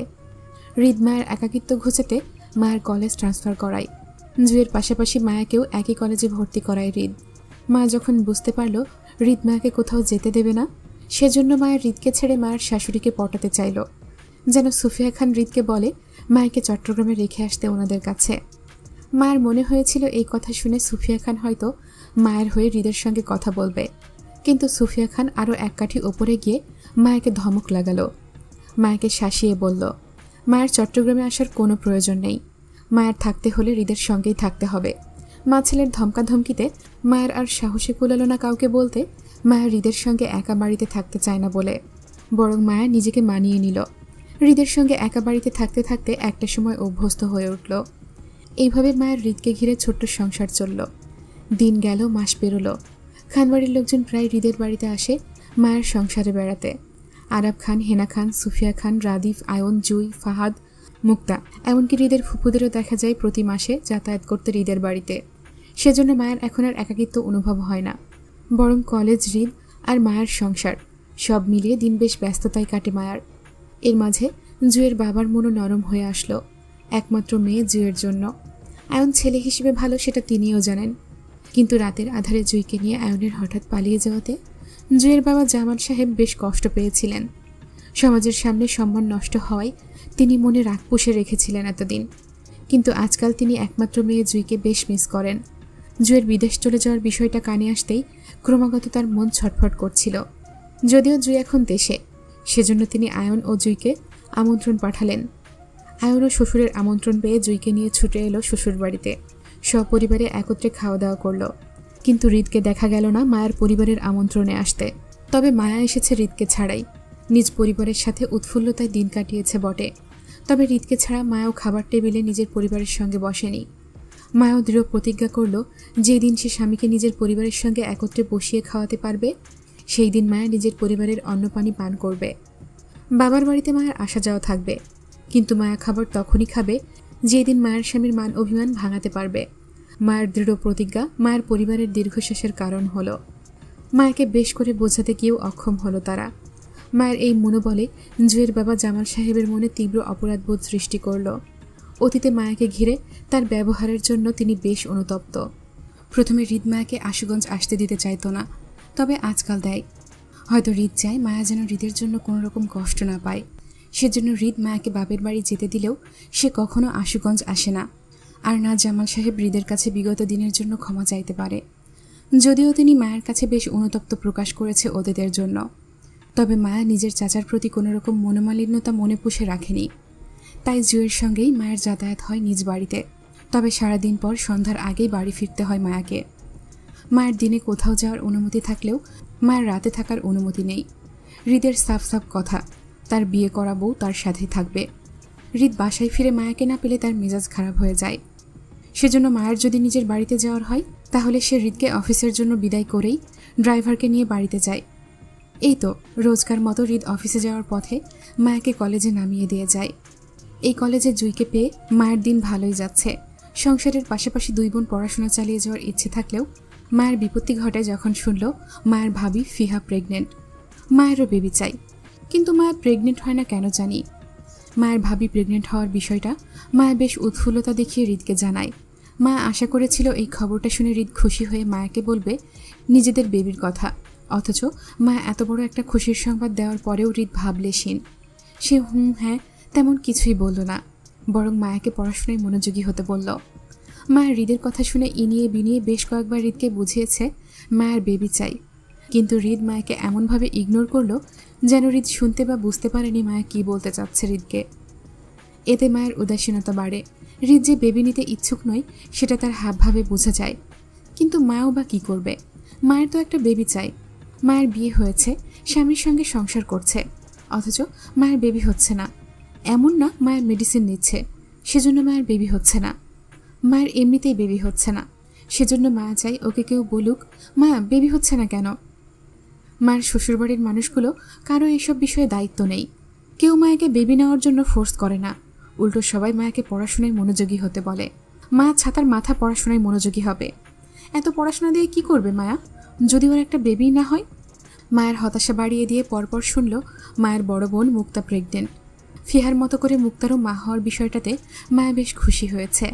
হৃদকেও একই উৎফুল্লতা দেখিয়ে খবরটা জানালো, তবে এবার ইশারা ইঙ্গিতে নয়, বরং মায়ের বেবি চাই এটা সরাসরি হৃদকে বলল। হৃদ থেকে জানতে চাইল মায়েরা কেন বেবি প্ল্যানিং করছে না। মায়ের কথার উত্তরে হৃদ বলল তাদের সময় হয়নি বেবি প্ল্যানিং করার মতো। আপাতত হৃদ বেবি নিতে চায় না, সময় হলে এমনিতেই বেবি হয়ে যাবে, এমনটা বলে হৃদ মায়াকে এড়িয়ে যায়। হৃদের কথায় মায়া সেদিন বেশ কষ্ট পেয়েছিল। খুব করে হৃদকে বোঝাতে চেয়েছিল একটা বেবির জন্য, কিন্তু জেদি হৃদকে বোঝাতে অক্ষম মায়া। তারপর দিনগুলো মায়ের ভালোই কাটছিল। মাঝে মধ্যে হৃদকে বেবির জন্য বোঝাতো, তবে হৃদকে বিরক্ত করতো না এই নিয়ে। মায়ের সঙ্গে রাফার যোগাযোগ ছিল বেশ। খুব স্বাভাবিকভাবেই রাফার বিয়ের মাস 6 পরেই ওর মা হওয়ার বিষয়টা মায়ের কানে আসতেই মায়ের মা না হওয়ার দুঃখটা যেন আকাশ সমান হয়। ফিহা মুক্তা ওরা না হয় সিনিয়র বলে মায়া এতদিন বিষয়টা নিয়ে কষ্ট পায়নি, কিন্তু রাফা তো মায়ের সহপাঠী। ওর বিয়েটা তো মাত্র সেই দিন হলো, আর 6 মাস না পেরোতেই রাফা প্রেগনেন্ট হয়ে গেল, অথচ মায়ের বিয়ের এতদিন পরেও প্রেগনেন্ট হলো না। এই বিষয়টা মায়া সহজে হজম করতে পারল না। মায়ের বান্ধবী প্রেগনেন্ট হলে মায়া কেন প্রেগনেন্ট হবে না? মায়েরও একটা বেবি চাই। তারপর থেকে মায়ের দুঃখ বাড়ল। সময়ে অসময়ে হৃদকে বিরক্ত করতে লাগলো বেবি চাই বলে বলে। মায়ের বিরক্ত করা বিষয়গুলো যেন সে দেখেও না দেখার মতো করে থাকে। রাফার মা হওয়ার বিষয়টি আসিফের কানেও এসেছে, কিন্তু এইসব বিষয়ে আসিফ তেমন কোনো প্রতিক্রিয়া দেখায়নি, বরং নিশ্চুপ বিষয়টা এড়িয়ে যায়। ভালোবাসার মানুষটা তার না হলেও সে ভালো থাকুক, এটাই আসিফের চাওয়া। আসিফের ব্যস্ততায় দিন কাটছে হৃদকে ঘিরেই। হয়তো কোনো একদিন কোনো এক বসন্তে আবারও নতুন করে কারোর প্রেমে পড়বে। তখন আসিফ রাফার মতো করে আর কাউকে হারাবে না, বরং সঙ্গী করে নেওয়ার মতো শক্ত বাঁধনে বাঁধবে। জীবন বড়ই অদ্ভুত যে আসিফ ভালোবেসেও রাফাকে হারিয়ে ফেলল। রাদিফের ভালোবাসার মানুষ থাকা সত্ত্বেও সে গ্রহণ করল না, বরং রাদিফ রাহাকে বিয়ে করবে না বলে বেঁকে বসল। বিয়ে পাগল ছেলে রাদিফ হুট করেই কেন রাহাকে বিয়েতে আপত্তি জানালো সেটা কেউ জানে না, আর না জানতে চায়। রাদিফ স্বেচ্ছায় বলতে না চাইলে কেউ রাদিফের প্রাইভেসি নষ্ট করবে না প্রশ্ন করে। তবে খানবাড়ির সকলেই বুঝতে পেরেছে রাদিফের সঙ্গে রাহার ব্রেকআপ হয়েছে। ছোট কোনো বিষয় নিয়ে যে রাদিফ ভালোবাসার মানুষকে ছেড়ে দেবে না সেটা খানবাড়ির সকলেই জানে। রাদিফ আবেগী মানুষ, সে ভালোবাসার মানুষের মধ্যে সীমাবদ্ধতা করতে জানে। রাদিফের গার্লফ্রেন্ড রাহা রাদিফের অনুপস্থিতিতে লন্ডনে কারোর সঙ্গে লিভ ইন রিলেশনশিপে জড়িয়ে পড়েছে। এই ব্যাপারটা প্রথমে হৃদের কানেই এসেছিল। তারপর রাদিফের হৃদ আসিফকে দিয়ে রাদিফের কাছে বেশ কিছু আপত্তিকর ডেটা ট্রান্সফার করায় রাহার। তারপর থেকেই রাদিফকে মাসখানেক নিশ্চুপ দেখা যায়। তবে সে ভেঙে পড়েনি, পুনরায় নতুন উদ্যমে নিজেকে গোছানোর চেষ্টা চালায়। নিহাল খানের সঙ্গে রাদিফকেও দেখা যায় রাজনৈতিক মাঠে। প্রথম প্রথম সুফিয়া খানের রাদিফের রাজনীতি নিয়ে বেশ আপত্তি থাকলেও একটা সময় তিনিও চুপ করে যান। রাদিফ যখন স্বেচ্ছায় এই মাঠে থাকতে চায় তখন বাধা দিয়ে বিশেষ লাভ হবে না। তাছাড়া এই রাজনীতির জন্য তিনি গোটা 15টা বছর মনোমালিন্যে কাটিয়েছেন স্বামীর সঙ্গে। আপাতত তিনি এই রাজনীতি মহলটাকে মানিয়ে বাকিটা জীবন কাটাতে চায়।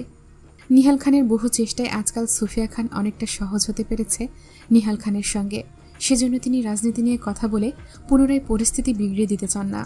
কিছু জিনিস অগোছালো থাকুক, দিন তো এমনি এমনি কেটে যায়, কারো হতাশায় তো কারো উদাসীনতায়। এর মাঝে সুফিয়া খান ঠিক করলো হৃদ মায়ের আনুষ্ঠানিক বিয়ের আয়োজন করবেন তিনি।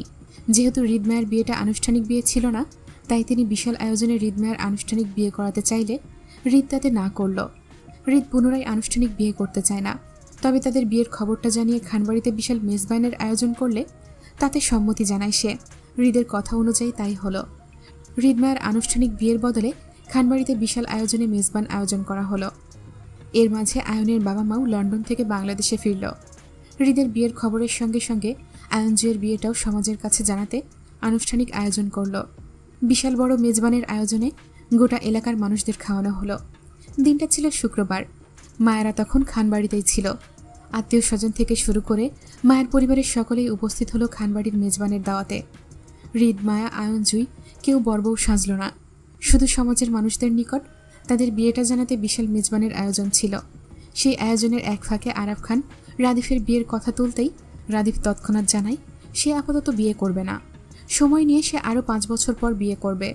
আপাতত রাজনীতি ছাড়া অন্য কিছু নিয়ে সে ভাবছে না। খানবাড়ির মেজবানে হইচয়ে গোটা দিন গেল সবার ব্যস্ততায়।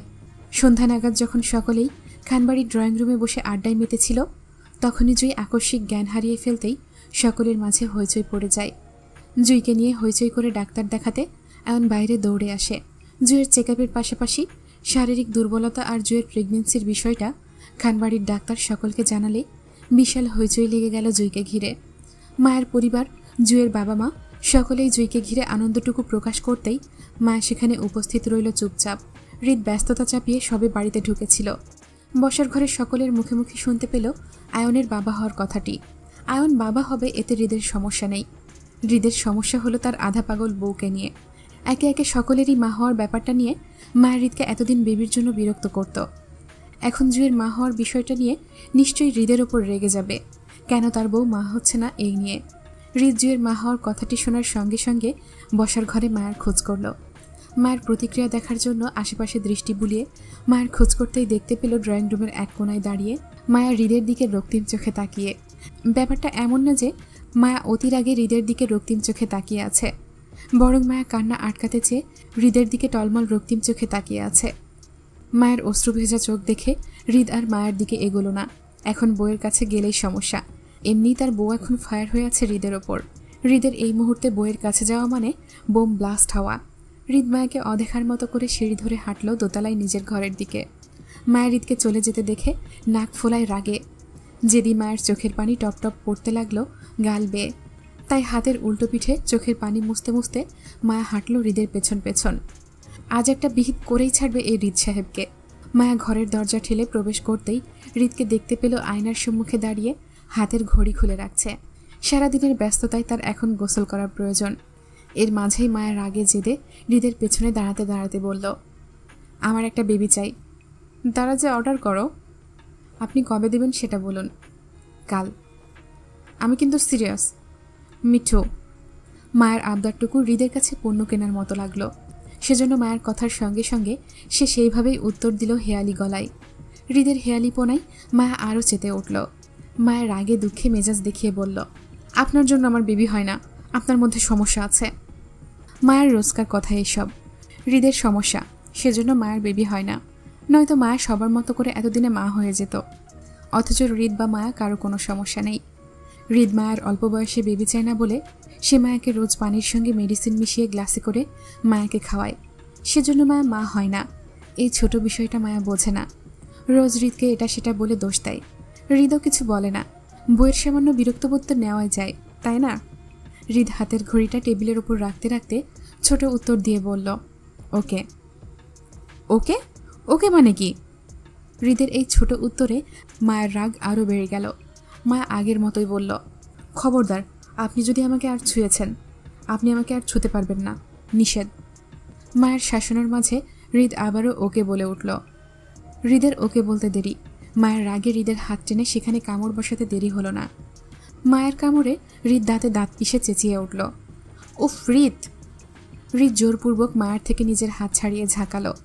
মায়ের কামড় দেওয়া জায়গায় দাঁত বসে গেছে।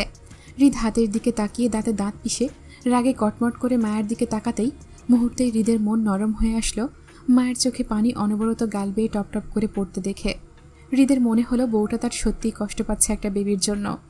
সেজন্য হৃদ নিজের ব্যথা ভুলে হাত বাড়িয়ে মায়াকে কাছে টানতে টানতে বলল, আচ্ছা কষ্ট পেও না, কাছে এসো, আদর করে দিই, মন ভালো হয়ে যাবে তোমার। মায়ের হাতটা ঝাঁকিয়ে ফিরিয়ে ফেলতে ফেলতে বলল, আমাকে একদম ছোবেন না আপনি, আই হেট ইউ। কথাটা বলেই মায়ের রাগ নিয়ে ঘর থেকে বেরিয়ে যায়। হৃদ মায়ের চলে যাওয়ার দিকে কপাল কুঁচকে তাকিয়ে সেও স্বাভাবিকভাবে ওয়াশরুমের দিকে হাঁটল গোসলের জন্য। এখন হয়তো মায়া রেগে আছে, কিন্তু একটু পরে ঠিক হয়ে যাবে এবং আবার হৃদের পেছন পেছন ঘুরবে। হলেও তাই। সত্যি সত্যিই রাত হতে হতে মায়াকে হৃদের পেছন পেছন ঘুরঘুর করতে দেখা গেল হৃদকে বেবির জন্য পুনরায় একইভাবে বিরক্ত করে। মায়ের খানবাড়িতে থাকায় হৃদ মায়ের ব্যাপার সুফিয়া খানের নজরে পড়েছে। মায়ের বেবিকে ঘিরে তীব্র আকাঙ্ক্ষা বুঝতে পেরে তিনি হৃদের অনুপস্থিতিতে পরদিন মায়াকে ডাকলেন নিজের কাছে। মায়া সুফিয়া খানের মুখোমুখি হতেই সুফিয়া খান বলল, হৃদ তোমাকে কোনো কিছু খেতে দিলে সেটা আর খাবে না, কেমন? সুফিয়া খানের কথার মানে মায়া প্রথমে বুঝতে না পেরে অবাকের সুরে প্রশ্ন করে বলল, কেন?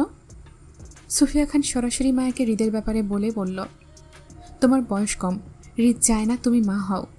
যদিও আমি এই বিষয়ে হৃদের সঙ্গে একমত পোষণ করেছি, তবে দীর্ঘদিন ধরে যদি কেউ প্রেগনেন্সি রোধক মেডিসিন সেবন করে তাহলে সেই নারীর মাতৃত্বের সমস্যা দেখা দেয়। সে পরবর্তীতে মা হতে পারে না। তোমরা একত্রে সংসার করছো প্রায় 7-8 মাসেরও বেশি হয়ে গেছে। সেজন্য আমার মনে হচ্ছে তোমার আপাতত ওইসব মেডিসিন বন্ধ করা উচিত, নয়তো হৃদের ভুলের জন্য তুমি নিজে মাতৃত্বের স্বাদ হারাতে পারো। এই জন্য বলছি, হৃদ তোমাকে কোনো কিছু খেতে দিলে সেটা আপাতত খেও না।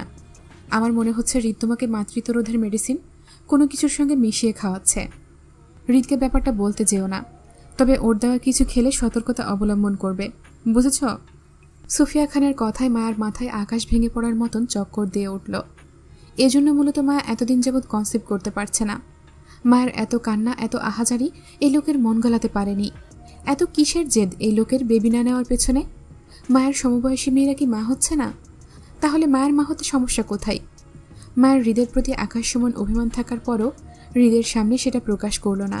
মায়া যদি এই মুহূর্তে হৃদের সামনে এইসব নিয়ে রাগারাগি করে তাহলে হৃদ বুঝে যাবে মায়া জেনে গেছে হৃদের গোপন বিষয়টা। হৃদ সতর্ক হয়ে মায়াকে আর বেবি নিতে দিবে না। এর থেকে বরং মায়া নিজের রাগ নিজের ভিতরে পুষে রেখে একাই বেবি প্ল্যানিং করুক। যখন মায়া প্রেগনেন্ট হবে তখন এই লোকের এমনি শাস্তি হবে। মায়াও দেখিয়ে দেবে মায়ের স্বামীর থেকে মায়াও কম চালাক না। এরপর থেকে মায়া আর হৃদকে বেবি চাই বলে বিরক্ত করে না, আর না হৃদের দেওয়া কিছু খায়, এমনকি পানিটুকু পর্যন্ত নয়। হৃদের সামনে খাওয়ার নাটক করলেও মায়া সেটা খায় না। হৃদ মায়ের হঠাৎ শান্ত হয়ে যাওয়া ব্যাপারটাই প্রথমে সন্দেহ করলেও পরে সে এইসব বিষয়ে খুব একটা মনোযোগ দেয় না। তারপর দিন থেকে মাসগুলো মায়াকে ঘিরে হৃদের ভালোই যাচ্ছিল। হৃদ নিজের কোম্পানির কাজে দেশে বিদেশে দুবাই যেতেই মায়াকে খানবাড়িতে পাঠানো হতো হৃদের অনুপস্থিতিতে। মূলত হৃদের দুবাইয়ে সপ্তাহখানেক থাকার কথা, কিন্তু এর মাঝে হৃদের কাছে খবর আসলো সে বাবা হবে। হৃদের তখন অনুভূতি প্রকাশ করার মতো নয়। রাদিফের ফোন পেয়ে হৃদ কেমন বোবার মতো ঠাঁই হয়ে বসে রইল জায়গায়। যখন হৃদের হুঁশ ফিরল তখন সে সেই রাতেই কাজকাম ফেলে আসিফকে নিয়ে বাংলাদেশে ফিরল। ঢাকা থেকে চট্টগ্রাম মায়ের কাছে পৌঁছালো পরদিন। বাবা হওয়ার অনুভূতি হৃদ প্রকাশ করতে পারল না চট করে, তবে মায়ের হাস্যোজ্জ্বল মুখটার দিকে সে বেশ ভাবাবেগ হয়ে তাকিয়ে রইল। খানবাড়িতে নতুন অতিথির আগমনে সকলেই খুশি। সুফিয়া খান, হেনা খান, আরব খান মায়াকে নিয়ে ঢাকায় শিফট হয়ে যান খানবাড়িতে। নিহাল খান, রাদিফ, হৃদ ওদের তিনজনের ঢাকা টু চট্টগ্রাম যাতায়াত লেগেই থাকে সময়ে অসময়ে। সন্ধ্যা 7:30। খানবাড়িতে আবারও বিয়ের আমেজে মেতে উঠেছে পরিবেশ। আজ রাদীপ খানের বিয়ে। চারপাশে ফেরি লাইটের আলোয় চকচক করছে খানবাড়ি। রাদীপের বউকে বসানো হয়েছে খানবাড়ির ড্রয়িং রুমের সোফায়। আপাতত বউ দেখার পর্ব চলছে। মেহমানরা সবাই রাদীপের বউকে ঘিরে বসে, আর মায়া তো সেই মেহমানদারিতেই ব্যস্ত। যেন শ্বাস ফেলার ফুরসত নেই। সেই সকাল থেকে মায়া ব্যস্ত। এত এত কাজের লোকের মাঝেও মায়ার ব্যস্ততা কমছে না। সুফিয়া খান নিজেও ব্যস্ততায় 2 পা এক করতে পারছেন না। আজ তার ছোট ছেলে রাদীপকে বিয়ে করিয়ে খানবাড়িতে বউ এনেছেন।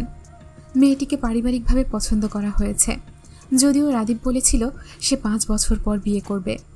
কিন্তু রাদীপ 5 বছর নয়, বরং 6 বছর পর বিয়ের পিঁড়িতে বসেছে। বয়স্ক আরাব খানের সঙ্গে বসে আছে হৃদের ছেলে মারিদ আর জুয়ের 2 ছেলে রাদিল আর সাজিদ। সঙ্গে অবশ্য আরিফের ছেলে ইরফান, মুক্তা ফাহাদের ছেলে রুহান সোহানও রয়েছে। মূলত বয়স্ক আরাব খানের আমেজ এইসব বাচ্চা কাচ্চাকে ঘিরেই দেখা যায়। এর মাঝে হৃদের ছেলে মারিদ হুট করেই আরাব খানের পাশ থেকে উঠে যেতেই আরাব খান মারিদকে ডাকল। স্বল্পভাষী মারিদ বাবার মতোই চুপচাপ, আর কথায় কথায় কপাল কুঁচকাতে দেখা যায়। আরাব খানের ডাকে উত্তর না দিয়ে সে এগুলো সিঁড়ির দিকে। দোতলায় সিঁড়ির গোড়ায় টলমলে চোখে দাঁড়িয়ে আছে সুখ। পরনে লাল টকটকে বারবি ফ্রক, মাথায় লাল ফিতা বাঁধা। ছোট শরীরে সিঁড়ি বেয়ে নেমে যেতে ভয় পাচ্ছে বলেই সে মূলত সিঁড়ির গোড়ায় দাঁড়িয়ে কাঁদছে। মারিদ নিচ থেকে বোনের অসুবিধা বুঝতে পেরেই দৌড়ে সিঁড়ি বেয়ে ওপরে উঠল। ভাইকে দেখেই আবেগ আপ্লুত হয়ে সুখ অসাবধানতায় পা ফেলে নিচে নামতে চাইলে মারিদ তৎক্ষণাৎ চিৎকার করে নিষেধ করল সুখকে নিচে নামতে। মারিদের চিৎকারে সুখ ভয় পেল। ভয়ার্ত মুখে মারিদের দিকে তাকাতেই মারিদ দৌড়ে সিঁড়ি বেয়ে সুখের পাশে দাঁড়াতেই সুখ ছোট ছোট হাতে মারিদের এক আঙুল নিজের মুঠোয় চেপে ধরে টলমল চোখে ঠোঁট ভেঙে কেঁদে বলতে লাগলো, আব্বু কই? আব্বু নাই, আব্বু যাব। মারিদ আশেপাশে চোখ বুলিয়ে নিজের বাবাকে খোঁজে। আশেপাশে কোথাও হৃদকে দেখতে না পেয়ে মারিদ কপাল কুঁচকে সুখের দিকে তাকিয়ে বলল, তুই এখানে এসেছিলি কিভাবে? কে এনেছে তোকে? মারিদের কথার ঠিকঠাক উত্তর ছোট্ট সুখ দিতে পারছে না। সুখের বয়স মাত্র 1 বছর 11 মাস, 2 বছর হয়নি, সামনে হবে। সেই তুলনায় মারিদের বয়স 5 বছর 4 মাস। মারিদ রাদিলের সমবয়সী, তবে রাদিল মারিদের থেকে 4 মাসের বড়। সুখ রাদিলকে সিঁড়ি বেয়ে ওপরে উঠতে দেখে অবুজ সুখ অপর হাতের ছোট ছোট আঙুলগুলো তুলে রাদিলকে দেখালো রাদিল নিয়ে এসেছে ওকে এখানে। অথচ রাদিল মারিদের সঙ্গেই আরাব খানের পাশে বসেছিল এতক্ষণ। ছোট্ট সুখ যে মানুষ চিনতে পারছে না ও কার সাথে ওপরে উঠে এসেছে, সেটা মারিদ বেশ বুঝতে পারল। সুখ সিঁড়ি বেয়ে ওপরে উঠতে কিংবা নিচে নামতে পারে না, তাই খুব স্বাভাবিকভাবেই সুখ কারো কোলে চড়ে উঠেছে। মারিদ সময় মতো না আসলে হয়তো সিঁড়ি বেয়ে এতক্ষণ সুখ নিচে পড়ে যেত। মারিদ কপাল কুঁচকে সুখের আঙুলের দিকে তাক করে থাকা রাদিলকে দেখল সিঁড়ি থেকে বেশ বড়সড় সাইজের একটা আম কুড়াতে। এই আমটা তখন সুখের হাত থেকে পড়েছে রাদিলকে দেখতে গিয়ে। সাইজে বড় হওয়ায় আমটা সামলাতে বেশ বেগ পেতে হয় সুখকে। তারপরও সারাক্ষণ আম হাতে নিয়ে ঘুরবে মেয়েটা। সুখের হাতের আমটা পড়ে যেতেই সুখ পুনরায় কেঁদে উঠল আমটার জন্য। কিন্তু চঞ্চল রাদিল সুখের কান্না বাড়িয়ে তৎক্ষণাৎ মুখের সামনে আমটাতে কামড় বসাতেই সুখ চেঁচিয়ে কেঁদে উঠল। মারিদ বিরক্ত চোখে রাদিলের কাণ্ড দেখে সুখকে কোলে নিল। দিন দিন রোজকার অভ্যেস হয়ে দাঁড়িয়েছে রাদিলের ছোট্ট সুখকে কাঁদানো। রোজ নিয়ম করে সুখকে না কাঁদালে যেন ওর চলেই না। আর এই বিষয়টাই বেশ বিরক্ত হয় মারিদ। একটা মাত্র বোন তার, খুব আদরের। সে এবং তার বাবা দুজনেই ছোট বোনটাকে খুব আদর করে, সেখানে রাদিলের সুখকে কষ্ট দেওয়া পছন্দ হয় না মারিদের। মারিদ সুখকে কোলে নিয়ে দুষ্টু রাদিলকে ঠেঙিয়ে কিচেনে গেল। ফ্রিজ থেকে আম খুলে দিতেই সেখানে হাজির হলো আরিফের মেয়ে পরি। ভাত খাওয়া এটো হাতে মারিদের সাদা শার্টটি টেনে ধরতেই মারিদ কপাল কুঁচকে নিচে তাকায়। তখনই পরি মায়ের মতো করে বলল, একটা আম দাও। পরি এটো হাতে মারিদের শার্টটি চেপে ধরাই ভীষণ রেগে গেল মারিদ। পরির থেকে শার্ট ছাড়িয়ে ধমক দিতেই মারিদের ভয়ে পরি আর সুখ দুজনেই কেঁদে উঠল তক্ষুনি। মারিদ পুনরায় ধমক দেওয়ার আগেই সেখানে হাজির হয় রাদিল। পরিকে কাঁদতে দেখে সে চট করে পরিকে কোলে নিয়ে বাইরের দিকে চলে যেতেই কিচেনে মায়া প্রবেশ করল। সুখকে কাঁদতে দেখে মায়া মারিদের কাছে জানতে চেয়ে বলল, কি হয়েছে মারিদ? বোন কাঁদছে কেন? মারিদ বাধ্য ছেলের নাই মায়াকে সবটা জানিয়ে বলল, কে যেন ওকে দোতলার সিঁড়ির গোড়ায় রেখে গিয়েছিল আম্মু, ও এজন্য ভয় পেয়ে কাঁদছে। মায়া দ্রুত এগিয়ে এসে সুখকে কোলে তুলে নিল। সুখের অশ্রু ভেজা গাল মুছে দিয়ে আদুরে গলায় বলল, কি হয়েছে আম্মু? ব্যথা পেয়েছ? না আম্মু, আর কেঁদো না। মায়ের আদরে সুখ ঠোঁট ভেঙে কেঁদে আদুরে গলায় বলল, আব্বু কই? আব্বু নাই? মায়া মেয়ের অশ্রু ভেজা গাল পুনরায় মুছতে মুছতে মারিদের কাছে হৃদের কথা জানতে চাইবে, তখনই কিচেনে হাজির হয় হৃদ। মেয়ের কান্না সে দূর থেকেই শুনতে পেয়ে ছুটে এসেছে। মায়ের থেকে সুখকে নিয়ে কোলে তুলতেই আদরের সুখ ঠোঁট ভেঙে কেঁদে উঠল বাবার কাঁধে মাথা রাখতে রাখতে। হৃদ মেয়েকে শান্ত করতে করতে বিরক্ত গলায় মায়াকে বলল, কি হয়েছে? ও কাঁদছে কেন? কি করেছো তুমি? আমি কিছু করিনি, আপনার মেয়ে ভয় পেয়েছে, সেজন্য কাঁদছে। মায়ের কথায় হৃদ বিরক্তিতে কপাল কুঁচকায়। সে কতবার বলেছে তার ছেলে মেয়েদের একা না ছাড়তে, খেয়াল রাখতে। এই নারী তার কথা শুনলে তো।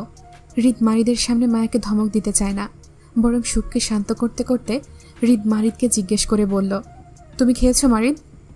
দাদির সঙ্গে খাবো, অল্প কথায় উত্তর দিল মারিদ। সবসময় নিজের বাবাকে নয়তো দাদিকে অনুসরণ করে মারিদ। স্বভাবত বাবার মতোই হয়েছে সে। হৃদ মারিদকে সাবধান করে বলল, বাড়ির বাইরে যাবে না, দাদির সঙ্গে থাকবে, মনে থাকবে? জি আব্বু। হৃদের কথার উত্তর দিয়ে মারিদ সুফিয়া খানের উদ্দেশ্যে চলে গেল। গায়ের শার্টটা পুরি নষ্ট করে দিয়েছে, দাদিকে বলবে এটা চেঞ্জ করে দিতে। সুফিয়া খান বেশ আগলে রাখে মারিদকে। মারিদের পড়াশোনা থেকে শুরু করে স্কুলে পাঠানো সব কিছুই সুফিয়া খানের হাত ধরেই হয়। এই বছর থেকেই মারিদকে স্কুলে পাঠানো হয়েছে। প্রাইভেট স্কুলের পাশাপাশি মারিদকে টিউশন মাস্টারের ব্যবস্থা সুফিয়া খান নিজেই করেছেন। সেই জন্য মারিদকে নিয়ে মায়ের তেমন টেনশন হয় না। সুফিয়া খান যেখানে আছে সেখানে মায়ের চিন্তিত হওয়ার প্রয়োজন পড়ে না। মারিদ চলে যেতে হৃদ দোতলায় নিজেদের ঘরের দিকে হাঁটতে হাঁটতে মায়ের উদ্দেশ্যে বলল, রুমে আসো হৃদ, কুইক। হৃদের কথায় মায়া তৎক্ষণাৎ রুমে গেল না, বরং মায়া আরও খানিকটা সময় নিয়ে নিজের হাতের কাজটা সেরে ঘণ্টাখানেক পরে রুমে প্রবেশ করল। নিজেদের ঘরে প্রবেশ করতেই মায়া সুখকে দেখল দোলনায় ঘুমিয়ে থাকতে। রুমের আশেপাশে হৃদকে কোথাও খুঁজে না পেয়ে মায়া বারান্দায় উঁকি মারতেই হৃদের দেখা পেল অন্ধকারের মাঝে। মায়া আবছা আলোয় অন্ধকারে হৃদের শরীর ঘেঁষে দাঁড়াতেই হৃদ বিরক্তির চোখে তাকালো মায়ার দিকে। কটাক্ষ করে বলল, সেই কখন ডেকেছিলাম আমি, শুনতে পাওনি?